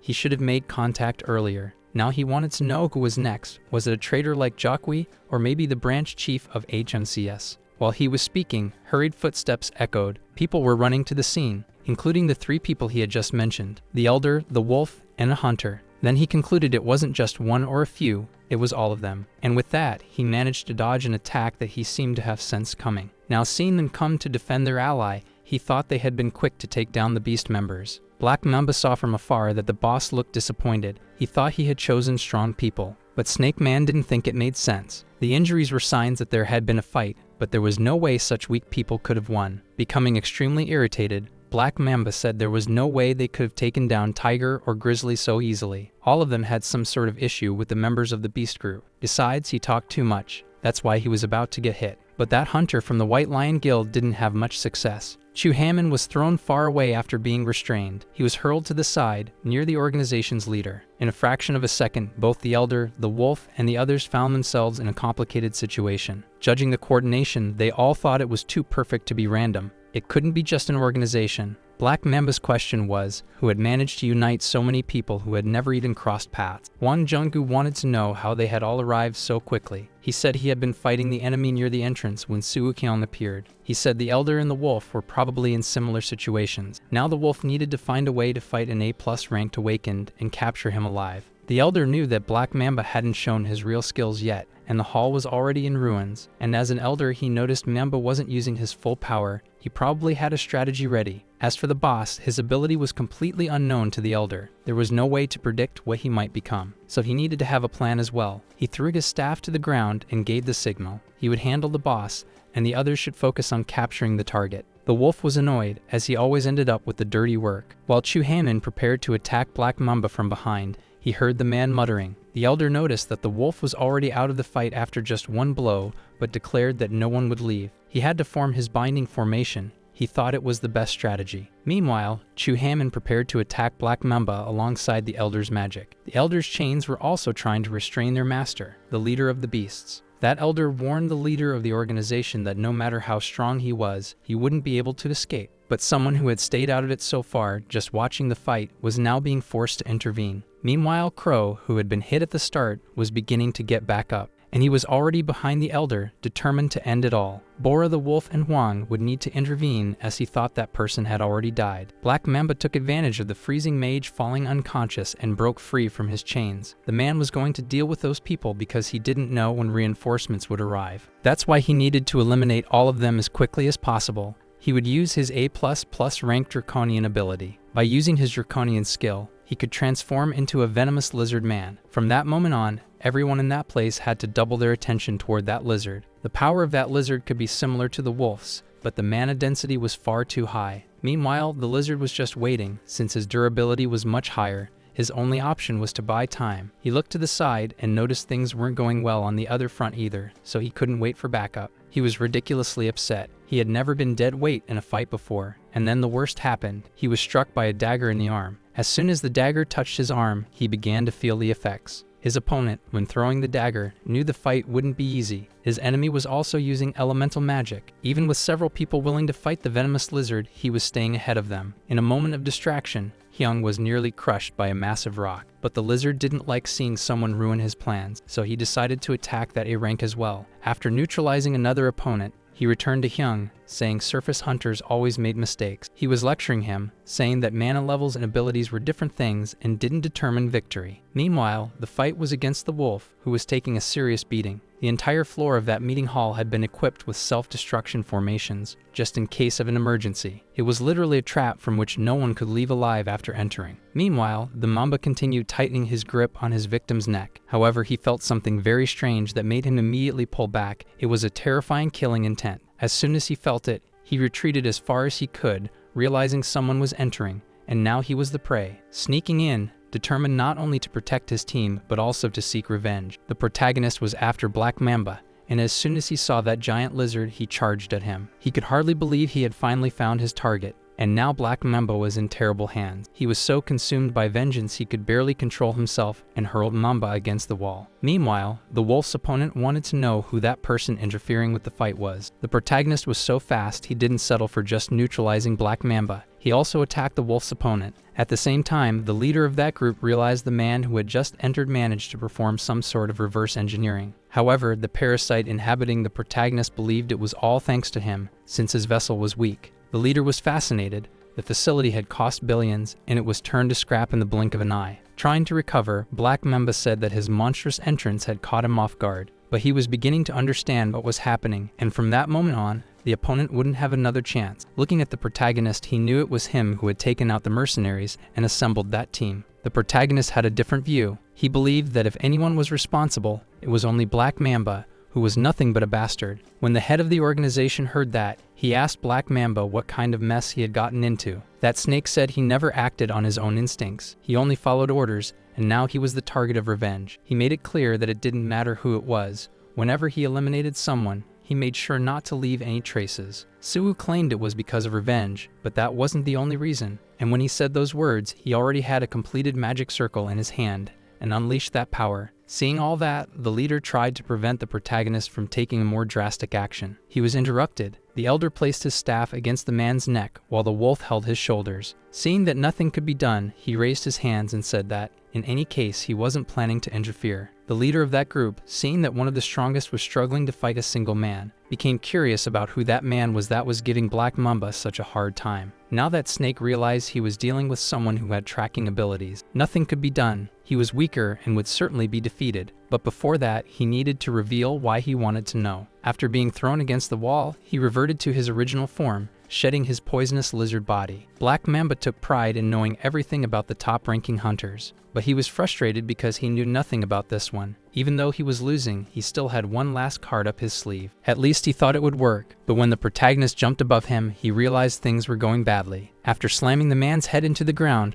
the protagonist kept his foot pressed down, demanding answers. He warned that a single wrong move could make him lose control. He could only speak with permission. After receiving a few strikes to loosen his tongue, the snake begged the protagonist to stop. Suwu was losing patience with the venomous snake, grabbed him by the neck, and demanded to know about the VIPs. He wanted to know who had ordered the elimination of Jung Ninjun. The moment he heard the name, Black Mamba realized who he was talking about. He began mocking the situation, amused that the protagonist had made it this far. He hadn't known he was connected to that man. Suwu gripped the snake's mouth tighter and said that if he truly wanted to see, he should forget the contract. Grabbing Suwu's arm, the snake asked if he really wanted to know, because he didn't think he should tell. Then, when he opened his mouth, he said that even if he wanted to reveal it, it wouldn't matter because the man wouldn't be able to hear. Showing a large mark on his tongue, he explained that the listener's ears would melt first, then he spat venom at him. He claimed that staying silent about clients was the golden rule among mercenaries. But with that action, he left the protagonist no choice. He had spit in his face,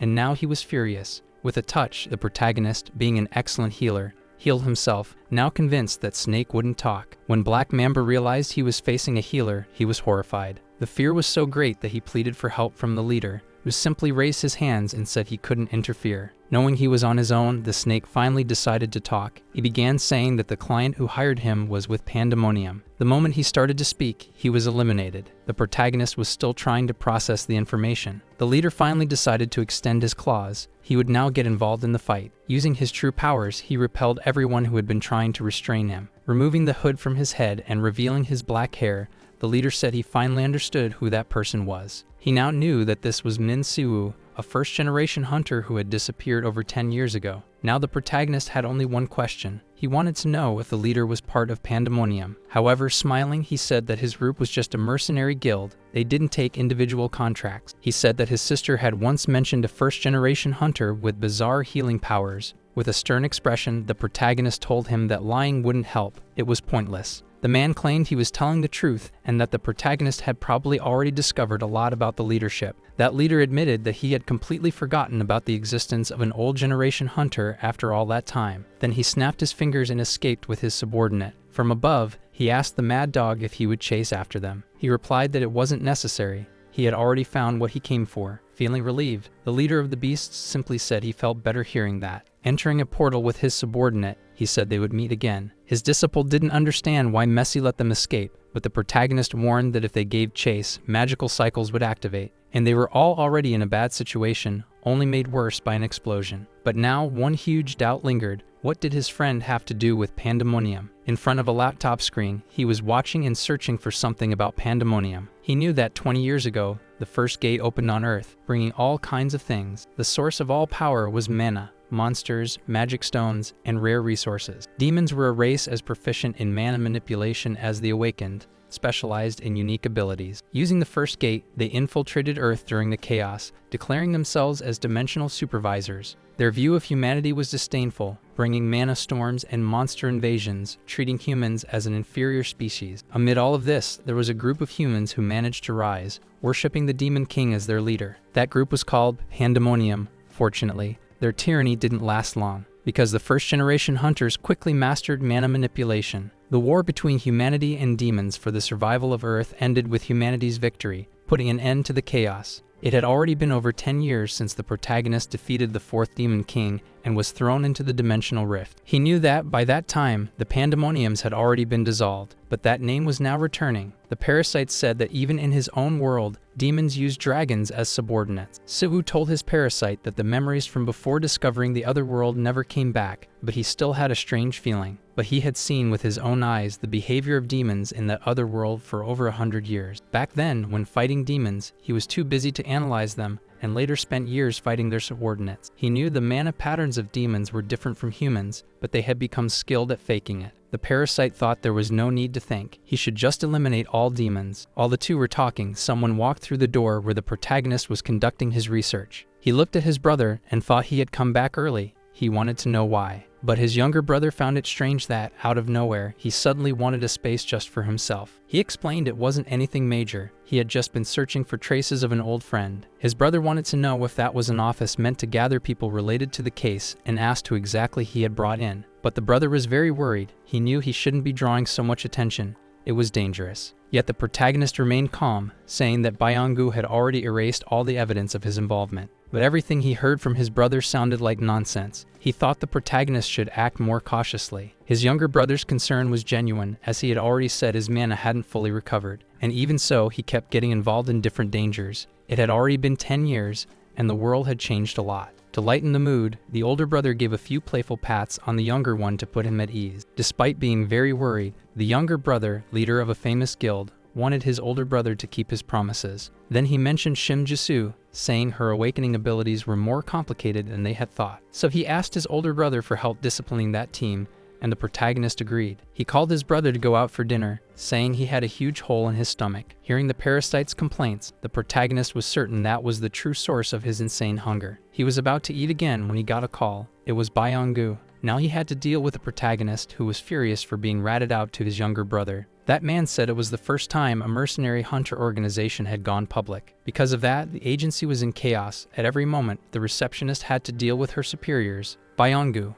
who was just an officer in a single department, had to listen to his boss say they were being watched. Now the boss wanted all the paperwork and a full report submitted as quickly as possible. So he had to make several phone calls to fill in the gaps in the report that needed to be delivered. He often called the protagonist for help, as he didn't know how to explain defeating a team of mercenaries. However, the protagonist was always eating and said he would help later, eventually. That made the protagonist start to doubt whether that really was his longtime companion. As soon as he got back, the protagonist's brother wanted to know if the person on the call was Bayangu. The protagonist confirmed and said he was really enjoying the job he had recently gotten. Then he asked his brother what had been going on lately with the demons, if they weren't the same as 10 years ago. He said that after the fourth demon disappeared, the demons had indeed agreed to a peace treaty. Since then, they had been stationed on the polar continent and were planning to create an institution to study Earth's mana. He said it was extremely rare to see a demon outside the polar continent. they didn't appear in public. He added that nowadays, children thought demons were just urban legends. Now the protagonist was focused on that so-called peace treaty they had made. Even his parasite thought it was strange. Demons agreeing to peace was ridiculous. The protagonist knew that even among humans there was a lot of trash, so it wasn't surprising that some worshipped demons. When he remembered the leader of BTS, he noticed that he used mana with the same pattern as the demons, but something about it felt off. Looking at an old photo, he knew that the demons had arrived on Earth about 20 years ago, so a hybrid between them wasn't hard to imagine. He knew all of this had started with a quest for revenge after losing a dear friend. But as he followed the path left behind by that friend, it seemed like he was discovering a lot. He was aware that his friend had traveled a long way through glaciers in search of something greater. He had a feeling that this battle would last much longer than he expected. Worried about his team's poor performance in the last mission,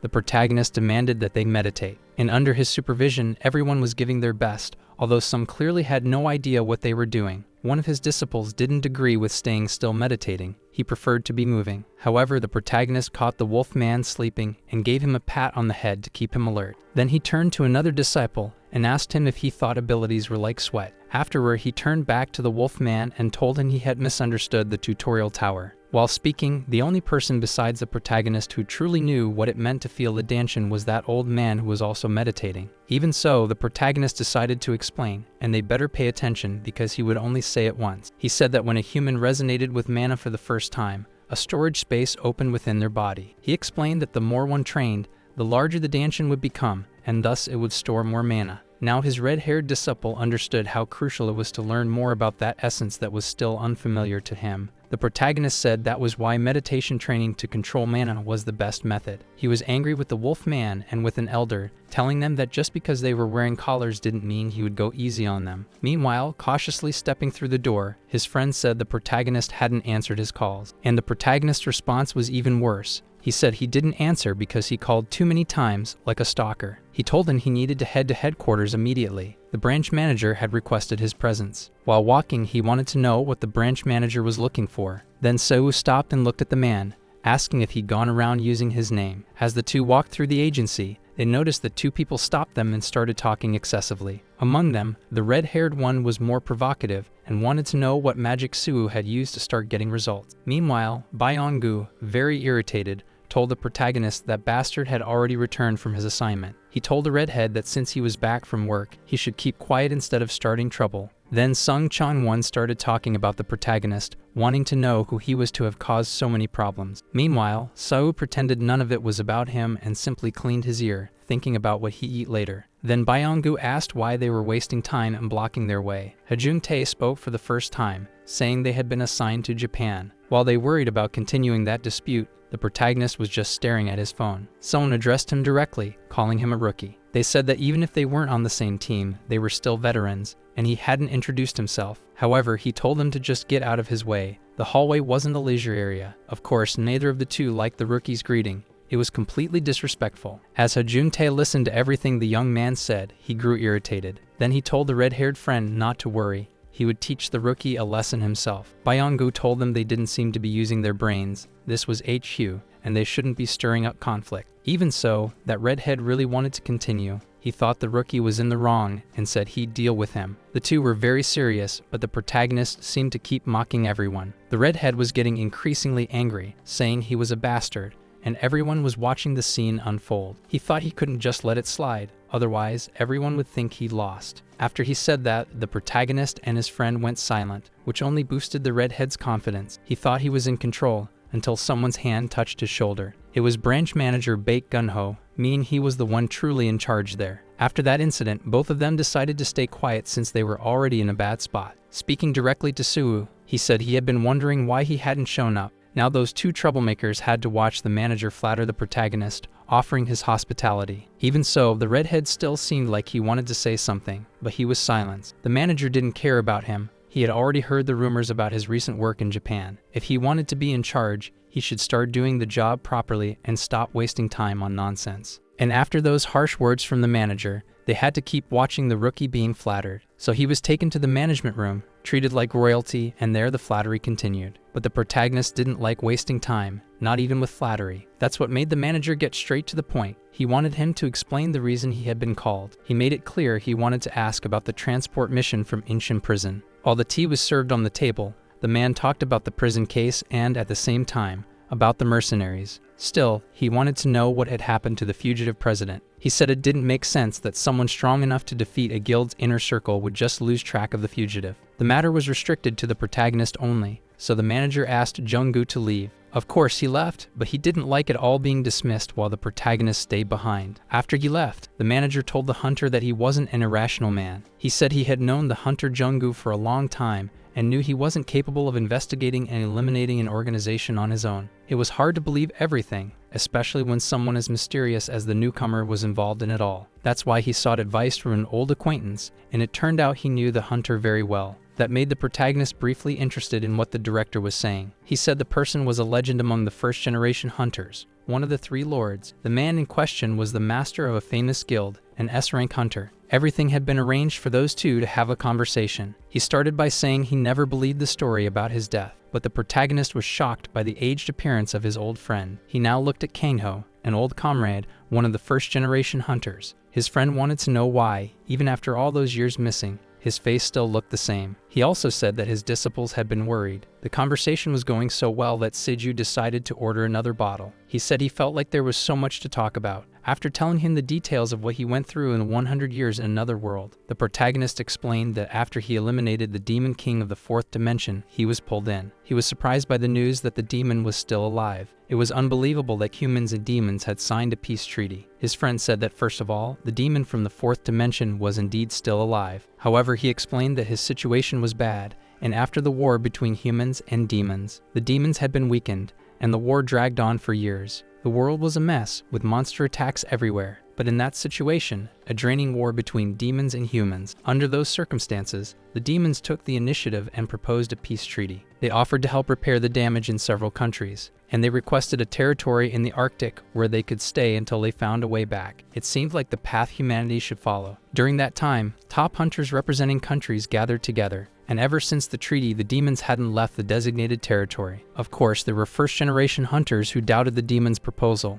That hunter was one of those who suspected the enemy's movements, and over time even began to doubt the existence of the Mad Dog. The protagonist's existence had disappeared from all records over the past 10 years. Even he couldn't remember the features clearly until he saw him again. The two were friends and had fought many battles together. The protagonist's doubt was whether the demons and Choi Daesu had made a separate deal. His friend couldn't say for sure, but to defeat Seiju, Choi was capable of anything. Nagi asked whether that hunter was really in league with the demons. Just imagining that man trying to erase his existence was too much. But the demons hadn't shown any movements up until now. In fact, they even seemed to have helped humanity adapt to mana. However, the protagonist knew they were the ones to blame for starting the war. But he wanted to know more about his disciples and what had happened to them. Even though they had all scattered and it wasn't easy to bring them together again, the old friend thought he should at least try to find Yowa. That girl who had been a complete rookie 10 years ago was now leading a guild. She was adorable, and he hadn't expected someone like her to become a subordinate of Choi Daesu. The protagonist believed she must have her own reasons. Even though he was drinking, he thought the beverage tasted terrible. He figured that for the brother to have grown so much, the friend must have been overprotective. While the two were talking, someone was spying and even took a photo. Then they called someone to report that he was with Kangho. After that, the woman thanked them for the information and asked them to return. It was the same woman speaking earlier, the promising red-haired disciple. When she looked at the photo, she confirmed it was indeed Nim Soo. After all that time, she had discovered he was alive. She had requested an investigation into the strange movements of the Empire Guild. Her suspicions had started after the uproar at the tutorial tower. But now it was real. Her master had truly returned. Ever since she started working with Choi, Sijin had stopped giving her information. So she requested someone to bring Kenshu just in case. Now she found out he was alive and well. But that wasn't the time for memories. She needed to reunite with him. While walking down the hallway, determined to make that meeting happen, she was called by her superior. The man, very astute, was observing the young woman's behavior. Choi Daesu preferred to be called uncle whenever they were alone. He noticed something was off and asked what was going on, saying it's nothing would have been an exaggeration. He had never seen that expression on her face. He concluded it must be true, so the mad dog was back, and placing his hand on her shoulders, he chuckled at the news. She was about to run off to find him. Choi Daesu's laughter came from thinking Yu Hua was foolish and naive. She was all he had left of his family, and he wouldn't let her go so easily. His niece disagreed. She was going to find her master. That old fox knew very well how to keep an eye on valuable hunters. and he wasn't willing to hand over a financial asset to his enemy. She also wasn't willing to be treated like a mere useful worker. However, Choi Da-soo was prepared to spread the secret about the criminal paternity. He knew just how ruthless Min Soo was with criminals. Before leaving, he left something for the girl to reflect on, how her master would react. The tree might have changed, but the roots were still the same. Although Yu Hui thought her uncle was a bastard, she knew he might be right. Meanwhile, in another location, inside a large corporation full of people, a couple didn't seem satisfied at all. They were waiting for Min Soo. He was the one personally leading the joint training that day, and they wanted to be sure whether those people would be joining as well. The protagonist wanted them to see those two as seniors in experience. The young woman was the hunter Kim, and the man was someone who treated everything like a joke. The old hunter knew he wasn't welcome, but he was also an old fox and knew how to deal with arrogant youngsters. He said those pretty-faced kids looked smart and would learn fast. Before starting, the bear got scolded. He needed to take things seriously. They were heading toward the gate that connected dimensions. The young woman looked nervous, but the protagonist explained it was just a portal. The man showed signs of fear, as if he might be swallowed by one of the gates. The more experienced hunter said that private guilds had their own gates because they were safer. What used to be a catastrophe had long ago become a profitable business. Everything was about money, and if they were scared from the start, they gained nothing. As soon as they passed through the gate, the scenery changed. They were in another dimension. The man noticed that unlike the tower, there were no monsters at the entrance here. In the 5th generation, being a hunter was just another job with a defined resume, and they only learned real combat after joining a guild. It seemed they were producing weak beings who would be wiped out by a single major wave. The protagonist needed them to demonstrate their skills before starting real combat. Though he obeyed, that man didn't agree with being taught by a stranger. To make things worse, beside him was a rookie who couldn't even manifest her abilities. The young woman was happy to have partially manifested her power. It was obvious she was a danger to everyone, but with a single gesture, she managed to impress them all. To enhance her talents, the protagonist threw something to her. When she caught that whip, she wasn't entirely sure what to do with it. It was a catalyst meant to assist with complex carvings in her unique abilities. She held the whip and positioned it, focusing again to release her ability. He looked so pathetic that the man didn't even want to look at him. But he got all nervous when he saw a few goblins. The protagonist, standing a good distance from the two, asked the man to make the goblins come down. It was yet another task he really didn't enjoy having to do. The old hunter knew that a tracking type skill like that was difficult to master, and the way he was using mana would leave him drained in no time. That man thought goblins might be relatively easy monsters to deal with. The worst part was that his assistant wasn't available to help. As expected, that unbalanced mana release left him exhausted. It was the perfect moment to be attacked by a goblin. However, the huntress was already prepared. Her skill was Beast Tamer. She had activated her A+ rank ability, and with a single move she managed to subdue the goblin. She ordered it to take a step back. The tamer's commands could not be disobeyed. Now the goblin was at her mercy, imitating her movements. The bear was surprised by the girl's ability. It was incredibly rare. The parasite, as soon as it saw the girl's skill, also showed interest and wanted to feed on her. His master asked what he planned to do with just one target under control. His response was to shake his partner until he woke up. After some time, they returned,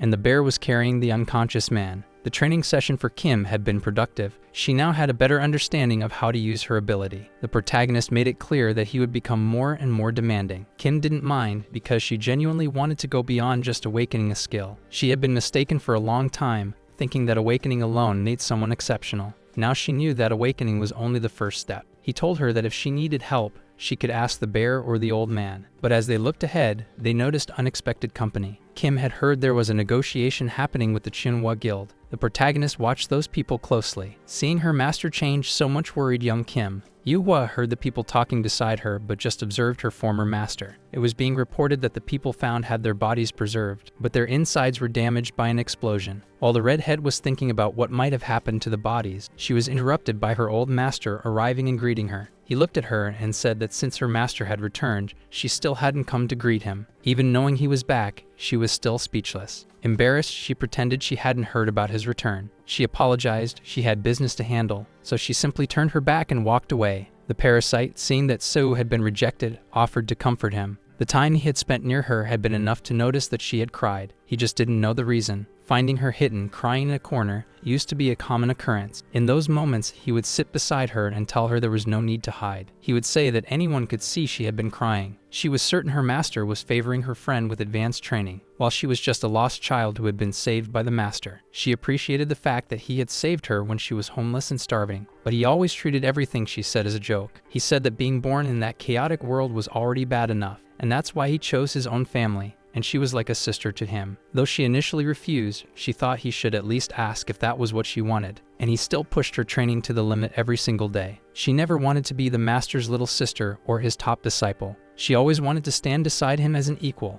strong enough to support his vision of the world. However, along the way, she dared to develop feelings she shouldn't have. Even if she had been abandoned, she was still the daughter of a despicable criminal. Even so, she was willing to fight for the master who had given her a new life. And when she arrived to discuss the matter in the office of the Empire Guild's director, the protagonist's younger brother was surprised by her presence. He informed her that there was still a long time before the guild's meeting. However, her matter was important and would require his time. Meanwhile, elsewhere, the old friend was seeking answers. He was speaking with Dasu about when the first gates appeared, and how the three sovereigns fought on the front lines against the demons. But he needed to know if he had made some kind of unavoidable deal with the demons. However, the man with the eye patch didn't think there was any need to soften the question. He already knew that after meeting Nim Suu, doubts would start to form. He now knew that 10 years hadn't been enough for the mad dog to change his mind, but it was clear he wasn't seeking peace among nations or the well-being of humanity. He laughed when he remembered what he had heard about the three sovereigns. Power existed to feed the hunger of those who hungered for power. Mana was the force granted to humans, and that's why he would test its limits. All the world leaders had shaken hands with the demons, and it wasn't just for peace. At that time, everyone had agreed the deal was necessary. Hearing those words, the man with the long hair didn't have much to say. It was already confirmed there had been an agreement between him and the demons regarding Ninsuwu. Choi Dasu thought what mattered was that the mad dog had returned, and when he thought of confronting him, he looked ahead and was stunned. Near the window of that building, he was looking up. Suwu was outside the magic circle. He wanted to get some answers from that man. After greeting him, he used a bit of mana to break the glass, just to get inside and have a proper conversation. Choi seemed to have been eagerly waiting for that day. He arrived complaining that getting in was a bit of a hassle. He would get straight to the point before his little soldiers could show up. He wanted to know if that man had conspired with Pandemonium. Choi Dasu had expected more from the mad dog, who once wouldn't have wasted time on such things, but the protagonist was losing patience. Choi noted that in 10 years that face hadn't suffered a single scratch. After 10 years vacationing in another world, there was no reason to invade his home. He wanted to know what had made him so furious. Min Soo wanted to tear his limbs apart and drag him across dimensions. He also wanted to know about the elimination of Jung Ninjun. He wanted to know if that man had cared about Yuhua or any other disciple. Choi Dasu looked delighted. That was the mad dog he knew, and that's why he burst out laughing. He said that bloody battlefield energy was something nostalgic, but he had used his position to compete with strong hunters and defeated them all. Smiling, he said an old rival like Siwu didn't even make a niche. He must have been boiling with enough rage to risk both their lives in a fight. The protagonist showed he was ready for a direct fight if necessary, but at that moment, their mutual friend intervened and asked them to calm down and think. He asked if they didn't realize how heavy their positions and responsibilities were. They couldn't involve civilians in a fight between SS rank hunters. He said it wasn't like the lawless days of the past anymore.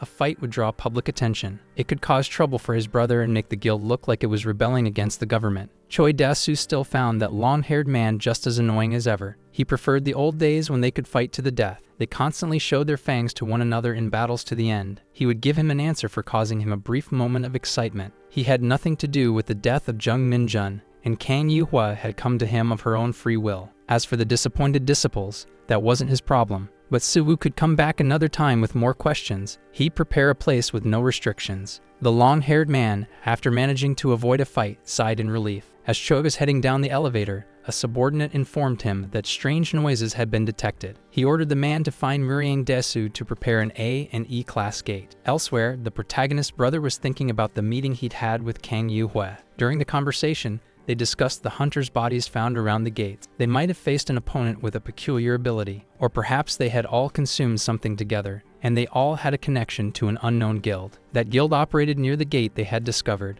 There were rumors that the guild's leader was a demon. She said people hurt a lot when working close to the government. They were definitely making moves. She would keep updating as they discovered more. Lastly, she warned that Choi Dae-soo was keeping an eye on his guild, which was why she hadn't contacted him. He should wait for her to reach out first, and also he shouldn't tell their master, because she had no intention of coming back, and it was just as he had suspected. She hadn't spent 10 years at his side, she had been watching him. He thought it was strange that she was distancing herself from them now of all times. It happened suddenly. As soon as his brother returned, she started acting strangely. Among the 3 closest disciples of Min Soo, he trusted them all. But his brother felt like each of them was burdened with their own secrets. That's why, for the younger brother, it was hard to fully trust any of them. He was caught off guard while lost in thought. His brother arrived and wanted to know what had happened. There was no point in hiding it, as he already knew about Yua's visit, and he wanted to know what was going on with her. Meanwhile, the girl was outside, near the members of her guild. That's when she was summoned. Choi Dae-soo was waiting for her, and it was urgent. In that case, she had no choice but to obey the call. 10 years ago, right after the protagonist disappeared, Choi Dae-soo sought out a demon. He wanted help erasing the memory of his existence. Hikatan, a demon race affiliated with the Demon King, leader of the 2nd Division. That demon wanted to ensure the negotiation would benefit his race, but the two were both negotiators, and each wanted to gain the upper hand in the deal. Choi Dae-soo agreed to have the demons help repair the damage. That demon had been observing the hunter for a long time and knew he had an interest in war. He enjoyed fighting to the limit, and with a new rule, that would be restricted. He also liked choosing strong opponents to prove his worth. The demon proposed helping him reach the peak of his mana. Choi Dae-soo was an experienced hunter and analyzed the offer carefully. He thought it was nonsense. He believed they'd go to any lengths just to erase their defeat. He considered whether accepting the offer would impact the demons, but the demon said the demon's life expectancy was much higher. They had plenty of time to uncover the true nature of mana and the gates. He said he would wait. He would wait for the hunter's positive answer. In the present, that man was inside one of the guild's exclusive gates. The assistant informed him that, as requested, they had prepared an empty and worthless gate. That gate was the exclusive property of Dae-soo's guild and had no public access records. He wanted to confirm whether all the invitations had been correctly delivered. However, one assistant was worried about the summit scheduled for the next day. But that wasn't the thought Choi Dae-soo wanted to dwell on at that moment, especially not with the arrival of the person he had been waiting for. His niece was very angry. He had summoned her to such a dreadful place. So he asked her to speak respectfully, as there he was more than just her uncle. While the assistant trembled, the girl wanted to know what was going on. Choi Dae-soo got straight to the point. He knew she believed he had played a critical role. He said that, at the time, he neither responded to nor cooperated with the demon's proposals. He also didn't care about the disappearance of Min Soo. Yoa wasn't exactly sure what nonsense he was spouting, but the fact that he hadn't acted back then still haunted her thoughts. He needed to be certain who was stronger, her master or himself. She looked at him, ready to strike, and knew he had gone mad. Hearing about the demons offered to him filled her with disgust. Now she was sure he was involved in all of it. It was clear he had played a role in her master's disappearance and the erased records. Choi Dae-soo said she was acting just like her mother, the same irritating temper with a slow brain that made it hard to grasp the situation. He made it clear that she was nothing more than a tool to carry out Min Soo's desire for revenge. He wanted to tear away the shadow of inferiority that haunted his life. And now that Min Soo had returned, it was time to erase his final remnants. Yoa, the key, there was no way her master had fallen into such a pathetic trap just to save her. But he was sure it would work. In the past, when her master wasted time on the family charade, it was hard to believe. But after the visit he had received, he could see in his eyes that something had changed over the years. She would be just the spark, since he knew nothing about the death of Jung Nim-jun. He wanted to play his cards to make the most of the game. He said there was no point in trying to resist the chains. Not even an S-rank hunter could break them. The more she tried to struggle, the more the chains would absorb her mana. She was certain that doing something like that wouldn't change the trash she had become. A presence changed everything she had been believing. Suddenly, she saw that her master had appeared and was instantly fighting. Choi Dae-soo was thrilled. From that moment on, history would be rewritten. The outdated hero of the past would die right there. The protagonist thought it was all nonsense. That talk of rewriting history as the strongest on Earth was foolishness. Choi Dae-soo thought differently. He now believed the mad dog was slow, and the 10 years had only widened the gap in strength between them. Even the protagonist's parasite was worried, since he still hadn't fully recovered his strength. Min Soo didn't have time to worry about that nonsense. He warned his parasite that they were going in with full force. The parasite wouldn't be able to absorb an ability of that scale in a weak body. Half would be 50% of the power he used in the other world. For him, that was enough. Choi Dae-soo wanted to know why the protagonist was talking to himself, but he got a rather unusual answer. Soo approached his opponent like lightning and warned that half was more than enough. This was a battle between the so-called first-generation hunters, those who were considered the true awakened. She understood there was a power gap between S rank and SS rank, but the discrepancy was massive. Meanwhile, the man with the eye patch was savoring the sensation. He was indulging in discarding all the restraints that had held him back. It had been 10 years, and even now that man still liked collecting toys. Now he was causing chaos by trying to clash their mana together. The parasite wondered if Choi Dasu, with that kind of power, was even human. He could fight on equal terms with a high-level demon. The scale he was using didn't look like an ordinary artifact either. Suwu thought the enemy always had some gorilla-like traits, but in the end, he was just an incomplete human, with severe inferiority issues and arrogance that always needed to be measured. And now he could finally release all that on the battlefield. He constantly provoked the mad dog, reveling in his own power. He had longed for a fight where he could let loose without any obstacles. After unleashing a powerful attack, all he managed to do was make a small crack, so he grabbed a different weapon to keep the fun going. He was determined to bring that barrier down until it turned to dust. Suwu had some interesting tricks he could show Choi. The ice sphere he had made was easily shattered by the hammer. He said it wouldn't be easy to defeat an old master. Min Suwu warned that he was holding back and should unleash her first. He paused briefly and warned that he wouldn't tolerate such a dishonorable move. Choi Dasu knew he'd been holding back from the beginning. He wanted a real fight. He said he deserved one because the prize he had was valuable enough. He asked if that honor wasn't enough for the daughter of a serial killer. Yu Hua, upon hearing him reveal the secret, panicked and screamed for him to stop. Through tears, she begged him not to say another word. Min Suwu listened to Choi and told the girl not to move. If she kept going, the chains might start to hurt her. That sudden gesture left Choi Dasu slightly thrown off. Seeing the protagonist release a larger amount of power made him feel satisfied. He was anxious to finally begin a real duel. But like before, the protagonist rushed in like a lightning bolt. He told him to shut up. He didn't want to hear his voice anymore. Choi Dasu noticed that the way he controlled mana had changed. Even the density was different. He thought Suwu was still clinging to the same cowardly, limited style. But the protagonist believed that man didn't know a thing about tactics. Choi Dasu said that back then, he was young and didn't have the perception he has now. But thanks to that last attack, he now saw clearly. Those words left the protagonist slightly confused. Choi Dasu was certain that boy was no longer just another equal. After a devastating attack where nothing could be seen, the girl grew worried. She cried out for her master, looking around in hopes he would appear at any moment. His echoed voice said that of all the nonsense he'd heard,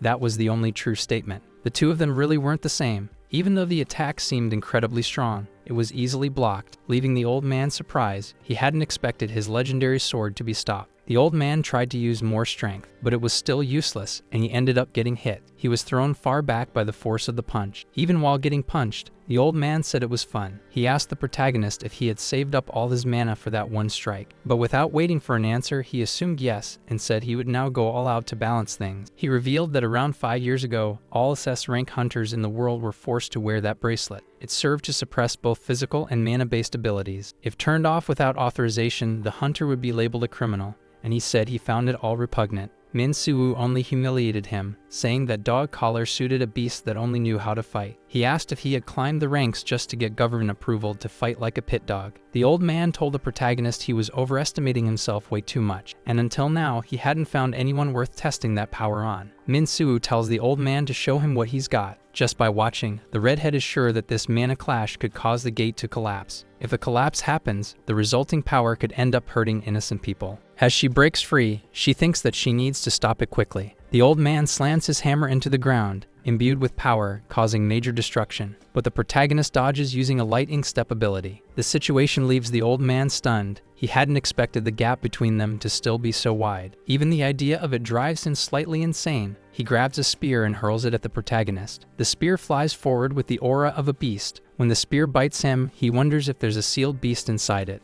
Then he activates a taming ability. And after taming the old man's artifact, he asks what the old man's been doing for the past 10 years to still be so weak. He mocks the old man once again, just when they're about to settle things for good. The redhead comes in and interrupts. She asks if the two of them have lost their minds, and if they have any idea what'll happen if all that magic leaks into the world. She throws it in the old man's face, that if that happens, even he won't escape responsibility. She says she's already contacted CHNCS, and it won't be long before they open the gate, and she asks them to stop the fight. The protagonist stares but says nothing. Choi picks up his bracelet again, and he's contacted by someone from the HNCS headquarters. They say it's an urgent matter and ask President Choi to make time to deal with it. Since it's urgent, old Choi leaves immediately. Before leaving, he says some senseless nonsense. and tells him to leave. He's lost interest now. In her thoughts, the redhead says he was the last person she ever wanted to meet. But no matter what happens, she never wanted to betray the sincerity and kindness he showed her. If he asks her, what should she say? She can't tell him that the disciple he cared for is the daughter of a criminal. Then the protagonist asks Kanwa if she's okay. She's happy to receive such kindness from her master. Old Choi asks why they're going so far based on the testimony of a single hunter. He says that legally speaking, there was no violation. Of course, the hunter contacting HNCS first caused confusion at the headquarters, but responding with full force to a small training session and a closed gate is an overreaction. He asks Mr. Edward Blackwood, vice president of the HQ,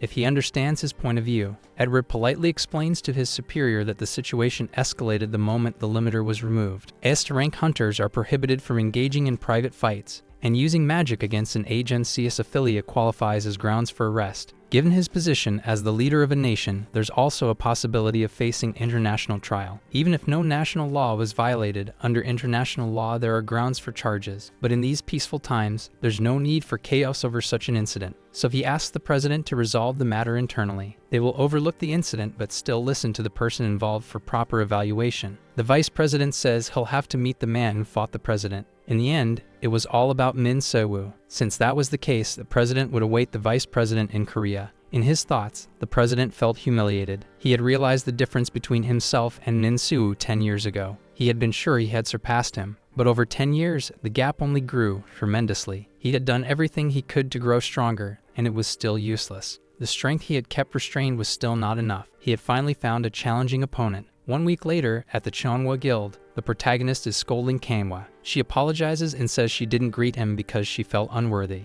Min Se-woo asks the redhead if she had been investigating Ninjin's case this whole time. She only apologizes and says the only certainty she has is that it wasn't someone from the country. She explains that the reason Choi Dae-soo kept her as a subordinate was purely for profit. She adds that she's not defending him just because of blood ties. The guy really is innocent. Min Se-woo says he understands, and that if Choi Dae-soo saw her as family, he wouldn't have been so despicable. Kanwa says that now she's okay. The protagonist simply says not to chain oneself to bloodlines, and that it doesn't matter what kind of life her mother lived. What matters is the life Kanwa chose to live. If she feels guilty about it, she just needs to redeem herself by living righteously. She says she truly never lived alone. She always had help from others. Besides that, she feels sorry for Tae-jun because she made him go through unnecessary stress. From his point of view, it must have been hard to reveal his secrets to her. The protagonist tells her to talk to Tae-jun the next day. She asks why it has to be tomorrow and hesitates, even with Min Se-woo saying there's no problem. Min Se-woo changes the subject and says he doesn't know how, but Choi managed to clean up the mess without causing a stir. Jung-gun shows up, saying he had something urgent to talk about with the protagonist, but he hadn't answered the phone. But he's interrupted by another man saying that the international HQ of HNCS had called, and says that Vice President Blackwood will personally come to Korea to meet the protagonist. Then the protagonist exclaims that this will be a pain. He wonders why the vice president wants to meet him. The man replies that there's a gag order on the entire branch, and they weren't given any details. It was the first time something like this had happened in the history of the Korean HNCS branch. Since there's a gag order, the protagonist won't reveal anything. The men say they understand and will call once the official meeting time is set, and they leave, arguing about how to get the protagonist to spill what he knows, although it doesn't seem like a good idea. Kanwa and Min Se-woo leave to avoid curious stares. They talk while walking. The protagonist asks what her next step will be. She says she'll follow his lead. Minjin's death left a lot to uncover. A familiar car pulls up near them, and unsurprisingly, it's Choi Dae-soo, who had unfinished business with them. Choi Dae-soo asks the protagonist to get in the car. The protagonist asks why he should. Old Choi says that if he and Kanwei are going to keep playing this master and disciple game, they should at least hear him out. Min Se-woo says goodbye to Kanwa and says he'll contact her later. On the road, the protagonist tells the old man he's got guts. Even after being beaten, he doesn't seem ashamed. President Choi says the result was inconclusive since they were interrupted. He also says he wants to have an internationally approved official match soon. The protagonist says it's hard to believe someone like Choi is president of anything. Old Choi changes the subject, saying that Pandemonium is a group that should have been wiped out, but wasn't. It has remnants scattered across the world. After Min Se-woo disappeared 10 years ago, demons contacted President Choi through those remnants. They asked for help erasing Min Se-woo's records. Apparently, they're just cultists who trust in unknown powers. Ever since Pandemonium fell and the demons were pushed to the polar regions, most of them vanished. Even after that, many world leaders have kept close watch over the demons, but there have been no reports or sightings of them. Recently, a group of half-demons was discovered in the deserts of the Middle East. They are children born of humans and demons, and people who were partially transformed. Unlike normal demons, these don't have physical traits but possess dark mana. That's all he heard from government officials. Judging by the dark mana the protagonist uses, the president asks if he spent the last 10 years working with demons. He mockingly asks if even Min Suwoo, known for hating demons, joined them for power. Tired of the provocation, the protagonist says if the president is done talking, then stop the car, he's getting out. As he gets out of the car, the protagonist tells old Choi to stop with these stupid ideas. People stir when they hear about the audit. Then the audit begins, and the protagonist is introduced to the vice president of HMCS. Mr. Blackwood says it's a pleasure to meet him. The protagonist asks directly what the vice president is planning. Blackwood asks the branch director to leave the room so he can speak privately with Min Suwoo. Baek Gun-ho was going crazy with curiosity, but he couldn't defy a superior. He walks away and in his thoughts asks the protagonist to be careful. Once they're alone, Edward loses his composure and curses at the protagonist. He asks where the protagonist has been for the past 10 years. But even so, he's happy that the protagonist has returned. Min Suwoo tells Edward to sit down because the story is a long one. He explains everything to Edward, who has a hard time believing it. Although he admits it's not entirely impossible. Once, the protagonist was one of the most important figures in the world, but his existence was nearly erased. But this revelation seems to have cleared his mind. The protagonist says it's curious how Edward remembered him just from hearing his name. Blackwood says he could never forget him. He had saved him multiple times. Min Suwoo asks how he and Yeowa came into contact. Edward says that HNCS headquarters, along with the guilds, have been investigating cases around the world. Since Yeowa is a guild leader and has made major contributions in a recent case, he obtained her contact information. He asks if the protagonist wants to transfer to the main headquarters. Min Suwoo says no, although he doesn't have a specific reason. Blackwood tries to convince the protagonist that a talent like his should be at the main HQ. Besides, he would be the trustworthy right hand Edward needs. The protagonist says he appreciates the trust, but he's investigating a case. Edward says that at HQ, the protagonist could benefit from the headquarters' resources and authority. Min Suwoo says he'll think about it and asks what this joint investigation is about. In the desert, a high casualty incident occurred in and around the gate. The cause was poisoning. They suspect illegal enhancement products. The protagonist asks if it's awakening drugs. Edward confirms, but says they don't have solid evidence yet and don't know the supply source. But HQ has been investigating a series of awakened individuals who have died around the world in recent months. The autopsies of the victims showed cellular-level ruptures in their internal organs. Officially, most of the victims were criminals, and no traces of illegal substances were found, until a witness appeared in China who saw a similar case. According to the witness, the awakened inhaled a black powder before going into a frenzy and self-destructing. Those who inhaled it experienced mana surges and ability boosts, like lighting bombs wiping everything out before detonating. The protagonist asks if this illegal awakening boosting substance is connected to the desert incident. Blackwood says that area is likely the origin of this whole case involving illegal enhancement substances. Min Suwoo asks why the desert is being considered the starting point. Edward says the gate that was discovered was right beside a pile of dead bodies. Right at the entrance, the Chinonwa Guild managed to secure a sample of the black powder, and near the gate, there was a vehicle belonging to a commercial guild called Eyes. There were no violations linked to them, and at first glance, it looks like a normal small guild, but something feels off. The protagonist says this is annoying. Blackwood says he already knew Kang Yeowa was the protagonist's disciple, but since she was the first to obtain the substance, he had no choice but to get involved. He says that if the protagonist helps Kang, it'll make the whole matter easier to handle. Edward asks if the protagonist is going to ignore the situation even with his disciple involved. Min Suwoo says he'll help. Blackwood asks what happened between him and Choi. If it was an unauthorized training match, he can take care of it. The protagonist says he doesn't need help dealing with that power-hungry maniac. In another scene, he's already getting ready to go to HQ. He tells his friend that Edward personally invited him. His friend asks how he got in contact with such a big shot. In short, some things happened, but it wasn't the time to talk about it. The conversation is interrupted by a call from Yeowa.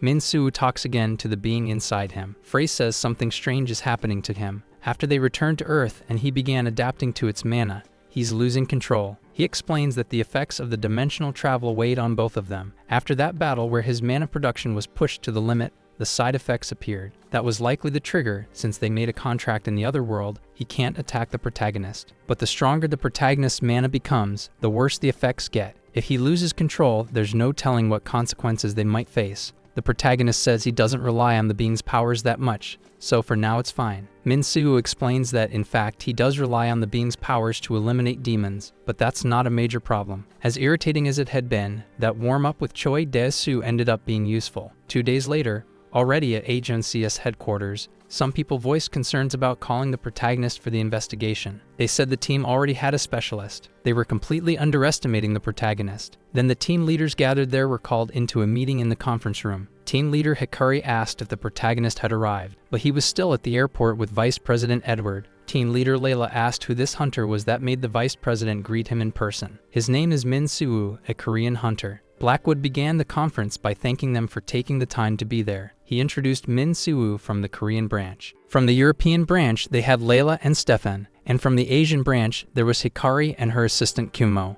Blackwood said he would be brief since it was an urgent situation. He asked Layla to give a brief summary of the case. He noted that everyone was aware of the situation, but since the case was confidential, they needed to be cautious with sensitive information. Before the vice president left to tend to his business, he said he would be waiting for results. Team leader Layla proceeded with the meeting. This was case A3942-SC, also known as the illegal enhancement drug case. Team 1 was assigned to investigate the location where the raw form of the drug was first discovered. The gate initially found at the site was ranked A. A total of 6 bodies were discovered near the gate, and autopsies revealed internal damage consistent with previous cases. Illegal enhancement substances were found among those bodies. The gate had only traces of battle near the entrance, with no other unusual findings. No enhancement substance was found inside the gate. Once the investigation is complete, it will be determined whether or not to authorize an official raid on the gate. In addition, a vehicle from the IZ Guild was found near the location. An investigation confirmed that IZ's activity was legitimate and legalized,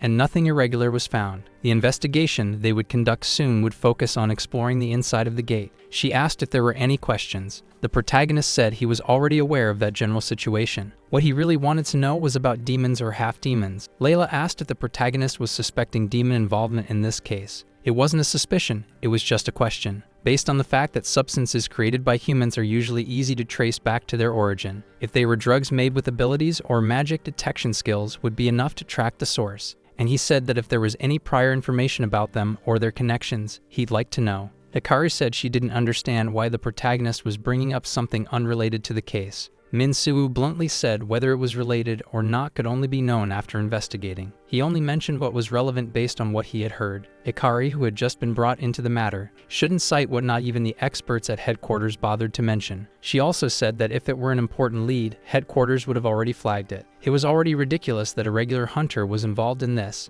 Now he was suddenly suspecting demons. She said it had been 10 years since humans and demons began cooperating, and that old racial prejudice was unacceptable. She still tried to insult the protagonist, but was interrupted by Layla. Stefan told everyone to calm down. Layla said that as elite investigators, specialists in their fields, they needed to know how to prioritize what mattered most. For now, the focus was the investigation itself. Now they would address the details of the desert expedition, which would happen the next day. And she concluded by telling them to prepare for the expedition. Hikari couldn't accept the protagonist's superior status. Ignoring Hikari's complaints, Layla said they should forget it and work together. She herself admitted it was bothering her, but she couldn't question it since the protagonist was more experienced. The protagonist already realized this was going to be annoying, especially with that mysterious being talking in his ear all the time. Edward suddenly appeared to compliment the protagonist. Min Soo told Blackwood he took too long to show up. Edward said the Awakened were still the same unstable and troublesome bombs they were 10 years ago. The protagonist said we only feel the weight of responsibility when we experience it firsthand. Blackwood asked what Min thought of the team. Min Soo said they wouldn't be a problem as long as they didn't interfere with his work. Hearing that only proved to Edward how much the protagonist hadn't changed, even after 10 years. He told the protagonist not to cause trouble, since he was now being backed by HNCS International Headquarters.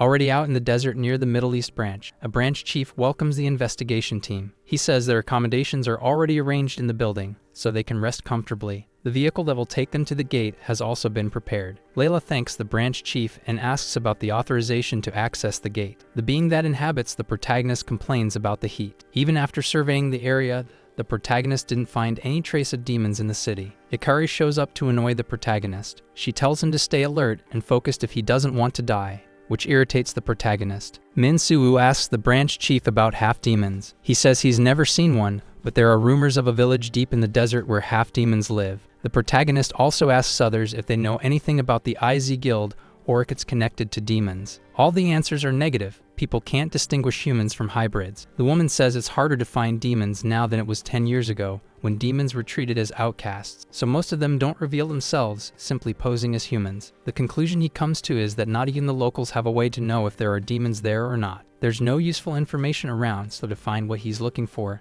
he'll have to go deeper into the desert. As they walk, the shadowy being asks the protagonist if he's some kind of solitary recluse. Before the protagonist can scold him, he explains that he only asked because everyone he's seen so far is walking in a group, except for the protagonist who is alone. Min-soo explains that he's conducting a solo investigation. Layla calls out to Min-soo. She says that if he has nothing to do, he should rest at the HNCS branch instead of wandering around. She says she's using her personal time to check something and asks why she's alone. Her partner, Stefan, went to get the authorization for them to enter the gate. She asks if he was under the direction of Branch Chief Bake, because she doesn't recall seeing the protagonist there. Min says he was recruited recently. Layla comments that the protagonist gives off the aura of a seasoned veteran. He says he's not a veteran and asks about her. He's heard that Layla is quite well known in the European branch. Layla says no, she's just a regular investigator who mainly works in Northern Europe. Upon hearing she works in Northern Europe, the protagonist says he remembers working with a hunter from that region. His name was Hans Schroeder. She asks if it was that guy, showing a photo on her phone. The protagonist confirms after seeing the photo,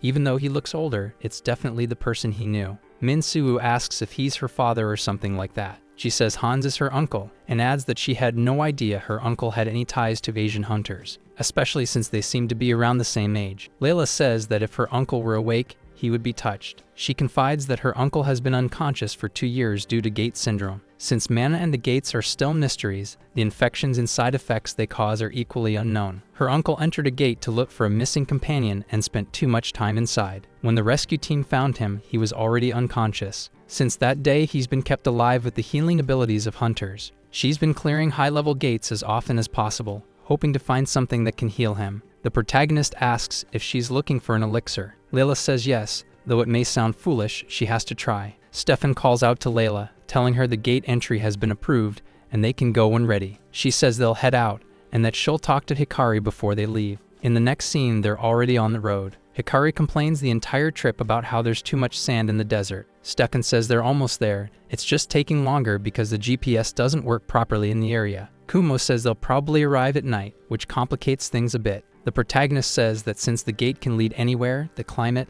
time, and environment inside follow different rules. Depending on where the gate connects, the sun might never set, or it could be an abyss where no ray of light dares enter. You can only know once you're inside. Hikari says that's basic knowledge, but that low-rank gates usually resemble Earth. She was about to say more, but the protagonist just gave a curt no. The gate also takes things from those who enter. It's more than just a point of passage. She mockingly asks if the protagonist is talking about gate syndrome, where idiots lose track of time and end up with shattered memories, becoming nothing but empty shells. He tells her not to say that in the middle of a group of veterans. Layla asks them both to calm down. They finally arrive at the gate. Hikari asks if they already know the gate's classification, and Kumo says the estimate is around rank A. The external cleanup seems complete. The protagonist senses that there's no remaining mana trace there. Nothing appeared unusual, except for the clear effort to erase all signs. But the unbearable Hikari tells Layla that if she wants to waste time, she can do it alone. They're going in right now. So everyone heads toward the gate. From a distance,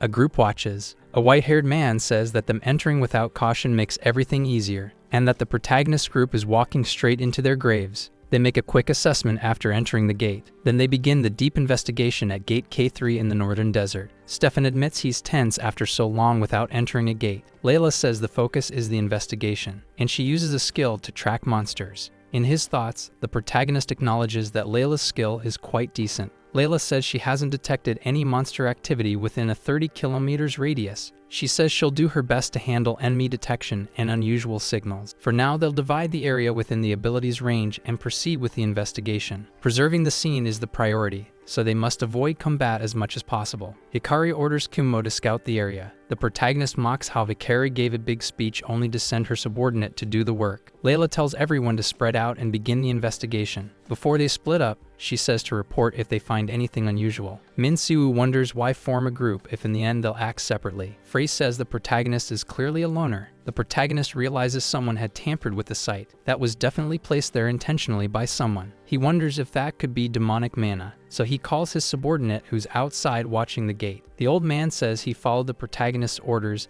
and while keeping watch, saw a suspicious group approaching the gate. A total of 5 hooded individuals. Min-soo tells the old man to notify him when the individuals enter the gate. The old man asks if he should enter to help keep watch and ensure no one blocks the gate. Frey asks since when the old man has been secretly following them. Min-soo says the old man has been following them since they arrived in the country because he's qualified. Our main character wonders what kind of bizarre plant had been placed there to contaminate the mana of the area. But things will only get worse once the sun sets. In Hikari's investigation area, Kumo says he didn't find any traces, no monsters, no drugs. It didn't make sense. A gate that hadn't yet stabilized shouldn't be this clean. Kumo says there were many signs of fighting and drugs found outside the gate. If we assume all those involved in the fight died, Hikari already understands the implication that maybe the victims never entered the gate. Nothing seemed to explain why the gate was so empty. Since the incident, access to the gate had been completely restricted. It should have left traces. Everything indicates that this gate was barely touched, so there should still be resources inside. There had to be something valuable in that gate, something to justify all the effort they went through. The branch chief has high expectations, and they can't return empty-handed. She'll find something even if she has to dig deep. She sends her divine spirit to churn the earth. Layla sees the ability from afar and wonders why she wasn't informed about it. She tells Stefan to go check it out. The moment she's left alone, the group of hooded figures ambushes her by surprise. Her ability ends up unearthing the bodies hidden there. Kumo says those aren't bodies, they're undead ghouls. It's unprecedented for undead-type monsters to be gathering in groups like this. Hikari says they'll find the cause after they deal with them. She attacks the ghouls with her spirit. Defeating them was pointless as more of them emerged from the ground. They rose from the soil in large numbers. Hikari ends up cornered and is about to be struck by them, but Stefan arrives just in time to save her. She asks the girl where all those monsters came from. Hikari throws the question back, saying Stefan should have noticed the buried monsters with detection magic. Stefan says the monsters must have come from much deeper underground after noticing the commotion Hikari caused. Kumo says it's not the time to argue and activates his combat skills. To defeat them, their heads had to be destroyed. Hikari says her ability needs living energy to be maintained, and undead barely have any. She tells Stefan to call his team leader, but he says there's no time. Kumo can't believe he's going to have to smash all those heads one by one. He and Hikari are at a disadvantage in that type of fight. Just when he thinks he's screwed, our protagonist shows up. With an area attack spell, he strikes the ghouls' heads with ease. That display of power leaves Hikari impressed. Now that they understand the enemy is undead, it made sense why Layla's ability hadn't detected them. Stefan tells everyone to return and try again the next morning. Kumo agrees with that. The protagonist says leaving is better than staying and destroying what's left of the scene, and another group is already heading toward them. Hikari asks why Stefan still hasn't contacted Layla. He says he tried, but she didn't answer, which is really strange, considering the chaos going on. The protagonist goes to look for Layla and leaves the others to handle the ghouls. He calls the old man and tells him to enter the gate and find the hooded ones. Min-soo is almost certain they took Layla. The scene shifts to Layla herself, captured. She wonders how they managed to reach the gate. One of them asks their boss if he can get rid of her, but the old man says no. She'll serve as bait to lure the others in. This time they won't make mistakes, and once the plan succeeds, they'll take control of the black market in that country. In a world where awakened ones are ranked only by power, low-level hunters pay a fortune for that powder. The thug knows what the drug can do, but what he really wants to know is how long they'll keep taking orders from that guy. Even though he seems like a complete weirdo, the white-haired man has a lot of power, because he's a half-demon with necromancy powers, a skill that toys with life and death, necromancy. This ability is considered one of the worst among summoning-type skills. Even he, who's been in the criminal underworld for some time, has never seen anything like it. But to rebuild the criminal organization his father left behind, he needs that man's connections. One of the lackey thugs wants to try the drug to see if he really gets stronger, but his captain stops him. With just a small vial, power surges up to rank S, and once someone experiences that effect, they can never stop. In the end, the body, clearly unfit for that much power, collapses and dies. They witnessed its effects firsthand. It's made with magic but can't be tracked by abilities. The gang leader tells the white-haired man that since they're a team, he at least deserves to know the origin of the drug. Aiden throws in his face that the old man couldn't manage his subordinates, and the result was the drug being discovered by international agencies. He can't trust him with crucial information. But Ivan compliments the old man for his persistence and shamelessness. Still, he can't reveal the secrets. Ivan says it'd be a problem if the captain's dumb subordinates leaked that information. The guys are almost about to start a fistfight, but the arrival of a female companion stops the fight, since she tells everyone to shut up before the investigators hear them. Ivan asks what brought her there. She says she came to see the senseless things he's been doing, but she advised him not to do anything that would endanger the half-demon group in the name of IZ. Ivan asked if those conservative words came from the leader. If it's a bother, they could just eliminate them, and tells Crow to let the leader know he doesn't need to worry. The way Ivan plays with corpses makes it seem like he doesn't even understand humans. Crow also says that having Layla there might be a risk. Ivan says he'll keep Layla there until he deals with the others. The girl explains. She says the risk here is him, not Layla. She tells him to think carefully. If they really are on the demon side, Ivan curses at Crow as she vanishes. The bandits can barely process what they just witnessed, but the boss immediately says they're going to pretend they didn't see anything. He adds that they'll continue with the plan and eliminate all the hunters from the investigation team. The scene shifts to the investigation team, who are still searching for Layla. Stefan says the situation is abnormally dangerous, and it would be better to call for reinforcements. Hikari says she prefers to keep going on her own, even though she's in no condition to do so. The protagonist asks why they followed him. Hikari says he shouldn't have acted alone, but Stefan just asks if the MC already knows where Layla is. Min-Soo explains that she was captured, but he already knows where she is. Kumo asks who could have kidnapped Layla, and the protagonist says it was probably the ghoul summoner. Stefan says that's not possible. The protagonist says it's clear this was all someone's plan, and if the others don't have the courage to follow him, they can stay behind. Stefan asks if there really is a summoner kidnapper inside that gate. They keep walking for a while, following the path the kidnappers took. The investigation team runs into the bandits. Hikari says to skip introductions and they charge in. Kumo attacks the bandit with glasses. The old bandit uses an ability as well. He says they'll regret facing him alone. Hikari stays out of the fight since her power might cause the cave to collapse. She already knows what to do to contribute. She's going to use the chaos to rescue Layla. But unfortunately, she ends up face to face with Ivan, who attacks and takes her down with ease. Kumo and Min-Soo see Hikari take a direct hit. The battlefield is in complete disarray. Min-Soo uses an ability on Hikari. It's a necromantic spirit magic, an ability that surprises the half-demon. Meanwhile, Kumo is trading blows with the other bandit. The protagonist has already realized they're at a disadvantage fighting a half-demon inside the gate. Ivan says he's going to use the MC as material, but Min-Soo obliterates the summoned ghouls with a cutting wind spell. The half-demon wonders what kind of experiences made the protagonist so skilled. He says he can summon monsters almost infinitely. Our protagonist tells Frey they'll need to push harder to win, unleashing a rain of lightning on the ghouls. Ivan was unpleasantly surprised at how advanced the protagonist's mana control is. The protagonist says he's the one who's surprised, because he's never seen a drug addict speak so clearly. The provocation really irritates the half-demon. He says he doesn't use the powder, he only distributes it. The ones who sell it are the human bandits working with him, and the buyers are the useless low-ranked hunters. Ivan says demons don't use the drug, since they know how to work together as a group. He says he only took this job to give low-ranked trash a chance to be strong at least once. And after they die, he uses them as material, since drug users make good material. Judging by Ivan's mana waves, the protagonist knows he's telling the truth. Min-Soo says Ivan should be ashamed of fighting using those rotting flesh puppets. The half-demon says he's getting irritated, but no matter what they do, they'll keep reviving the ghouls infinitely. Things seem pretty bad for the hunters, but the protagonist stays calm, handling everything with composure, which seems to irritate the half-demon even more. The protagonist says that half-demons like Ivan use dark mana, and asks if he's right. Ivan seems shocked by what the protagonist said. Min-Soo says he knows the white-haired man is a half-demon, that cursed species rejected by both demons and humans. The protagonist says Ivan uses dark mana so openly, it's obvious to anyone that he's a hybrid. Now the half-demon was truly angry and exuding dark mana. Frey warns that demonic power is dangerous, but Min says Ivan's attacks have become more predictable. He says now he's going all out,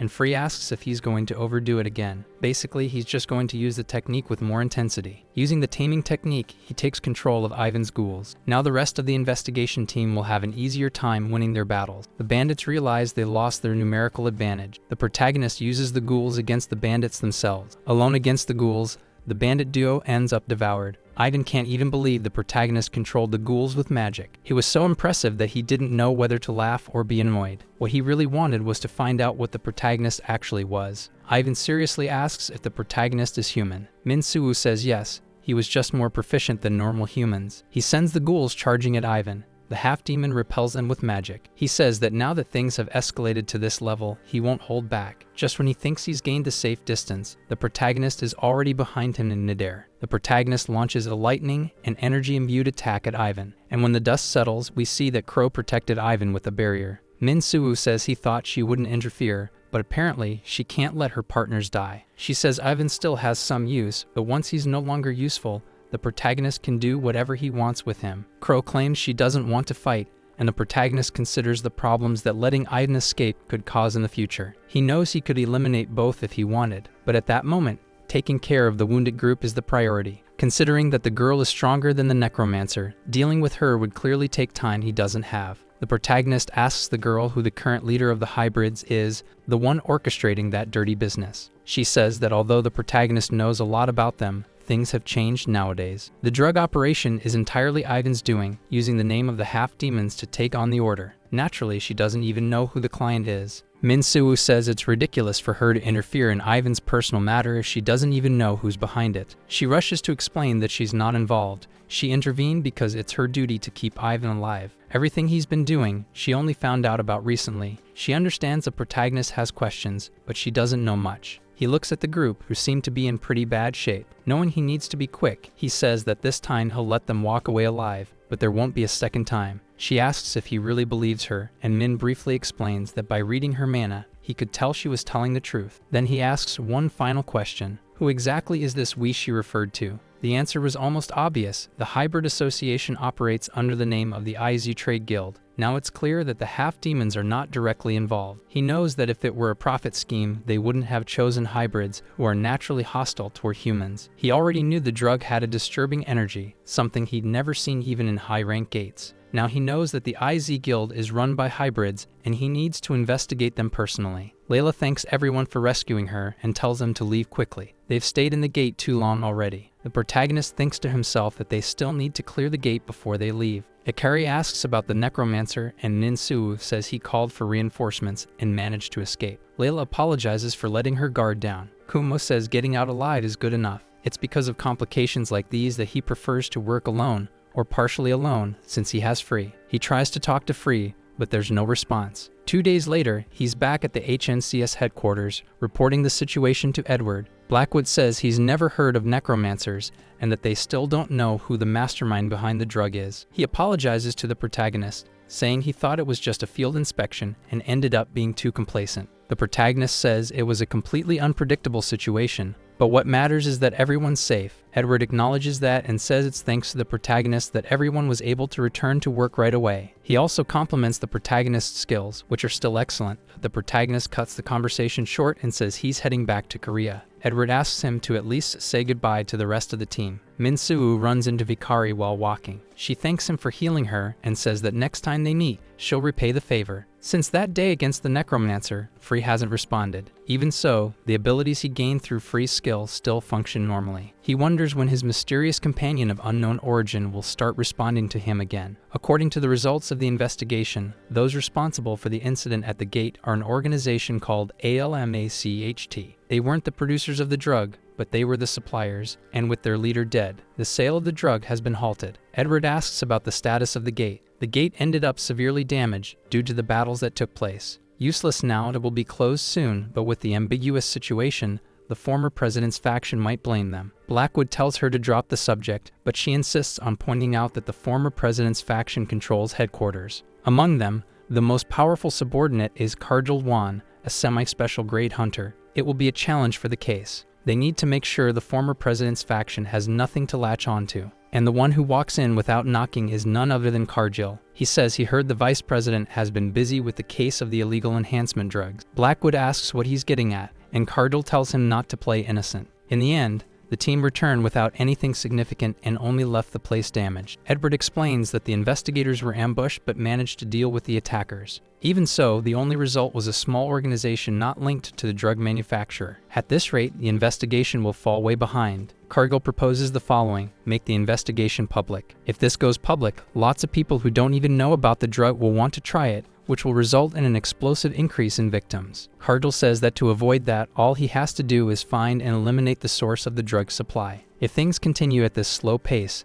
Those interested in this type of product will eventually find and buy it. Before making a decision, they need to hear from other semi-special grade hunters. He wonders who they'll choose to listen to. Edward calls the protagonist to inform him that the investigation may soon become public, so they don't have time, and the case goes deeper than they imagine. Edward says he looked into Pandemonium and the IZ Guild. The most important part was about the gate investigation. Another team was sent for a large-scale investigation, but nothing was found. Apparently, the gate wasn't ranked as highly as initially estimated, and after all considerations, the most likely explanation is that the gate had already been cleared by the guys who attacked them, since there's no way those guys could have guessed the gate would be empty and use it as a distribution hub. Unless that gate wasn't a real gate at all, it would be possible if it was just a dimensional magic disguised as a gate, to be used as the perfect distribution point. Edward says something like that is impossible. Even so, the protagonist has investigative authority and needs to keep helping however he can. He barely hangs up the phone and is already being bothered. The old man says not to disturb the master, but Min Soo himself says it won't be a bother. He says maybe after some stretching Frey will wake up.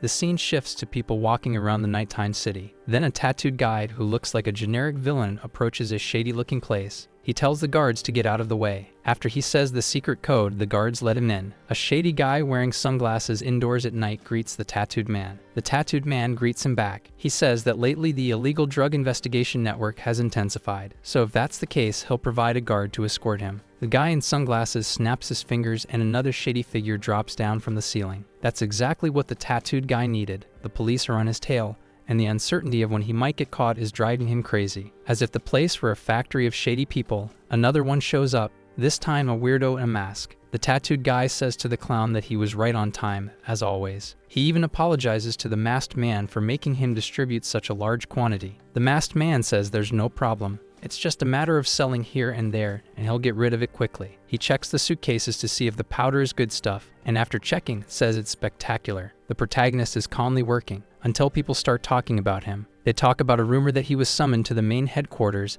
and the vice president came all the way to see him. The whispers continue, speculating that maybe he got there through connections or just pure luck. The gossipers leave, but Juan arrives to ask if the protagonist saw the official document that was just released. If it's the one that announces the investigation into the illegal drugs, then yes, he saw it. It has finally been made a public investigation. Then he asks if the protagonist went to the main headquarters specifically to investigate. The protagonist says it was a secret, so he kept it a secret. Simple as that. It's not that simple. He's just a regular employee but has access to information even the branch director doesn't. The problem is that the team leaders already know. They're interrupted when they're called into the director's office. Getting straight to the point, the director says that, as they're well aware, the main headquarters has sent official cooperation requests to all countries. An illegal enhancement drug is circulating in the black market, and Mint must have confirmed the details during his business trip. The director asks what happened during that trip. Because of this, the main headquarters is expecting major results specifically from that branch. He, somewhat panicked, says they're being targeted directly and are already being pressured for results. Few countries are as clean from illegal drugs as Korea, so there's nowhere to pull results from in such a small country. But the worst part is that the contact came from someone in the former president's faction. The protagonist asks if that means they're going to give up,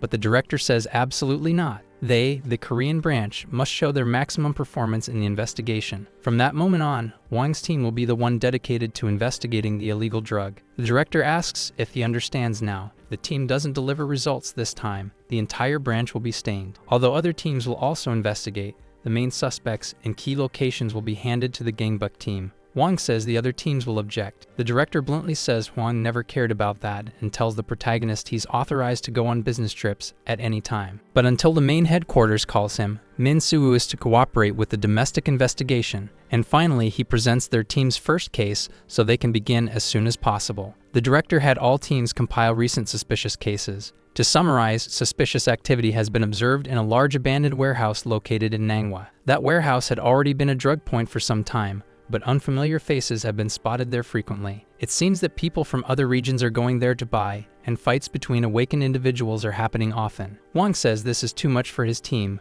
but the director was prepared for that and already requested cooperation from a private guild. They already knew something about the case, so it wasn't hard to get headquarters approval. They just need to focus on results. So now at the abandoned warehouse, the protagonist is waiting for the guild people. The protagonist asks why they didn't send subordinates. Guild leaders should be busy. They say they are busy but still came to help, and even ask where the other members of his team are. The others stayed outside to prevent anyone from escaping. Manhwa says that makes sense, since about half the people there are civilians just looking for common awakening drug. The fights the awakened criminals supposedly started might just be between dealers or guards. It's a good opportunity to round up and arrest all the addicts at once. They discuss whether to go through the front door or sneak in. Manhwa says infiltration takes too long, so they should just go in hard and fast. The protagonist tells the two of them to be quiet. They overhear a conversation where someone says they came there because they heard there was an amazing product, but it was just more of the same. The awakened ones go around showing off their powers but keep manufacturing exclusive drugs. One of them tells the other to have some ethics in business. He's been in the game for over 15 years. Then he asks if his buddy knew that Zhang Quan was heading to Korea. The hunters reveal themselves and ask who Zhang Quan is. The guys say that addicts should go through the front door, but Min Soo coldly says he's not interested in the drugs, and he ordered the traffickers to open the door for him. They beat up the traffickers and go in through the door. The protagonist asks if they're just going to go in beating everyone or not. Saijun tells everyone to come closer. Then he pulls out a pen that transforms into a staff and uses a concealment skill. Manhwa says that Saijun lives up to the title of Great Mage. He explains that elemental magic can be used in countless ways depending on proficiency and application. The invisibility he used is basically light refraction to hide someone. The protagonist says, a bit sadly, that Free would love to eat that skill. Saijun asks if Free stopped parasitizing him,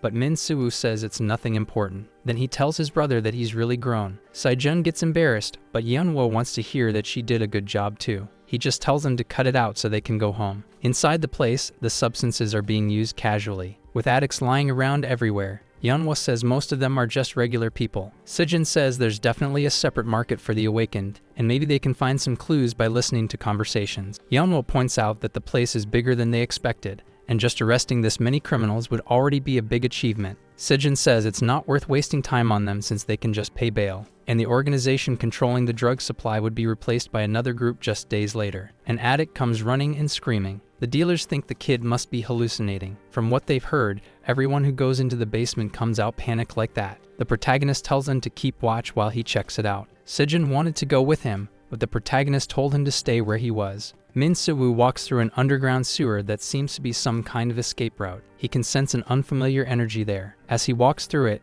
a strange being watches him. The sensation was different from mana. It was like the energy he felt coming from the spirit summoned by Hikari. He deduces that it might be a beast-type spirit, while an obsessor follows closely behind him. The creature wasn't affected by the lightning attack. Apparently, it can't be hit with mana. It's probably a ghost. A little girl says not to hit the ghost. The protagonist is surprised that the child can see it. He asks who she is, but the girl says she was about to ask him the same thing. She tells him to leave because that place is her home. Min Soo argues with the child, asking how a sewer could be her home, and the girl says that anywhere she can rest is her home. That wasn't the most important question. What mattered was where her parents were and why she was injured. She says her parents left her there. In other words, she was traded for a bit of substance, and she got hurt when she left through another path to look for food. The protagonist asks if she lives in that filthy place with ghosts as her friends. He uses a healing ability on her. The girl is amazed by his power, saying it's warm, unlike her own power, which is cold. Min Soo asks if she's the one making the ghosts visible, and she confirms it. He asks her name. She says it's Cheyenne. The protagonist says he's going to need her ghost friends to help him find the bad guys. She agrees to help.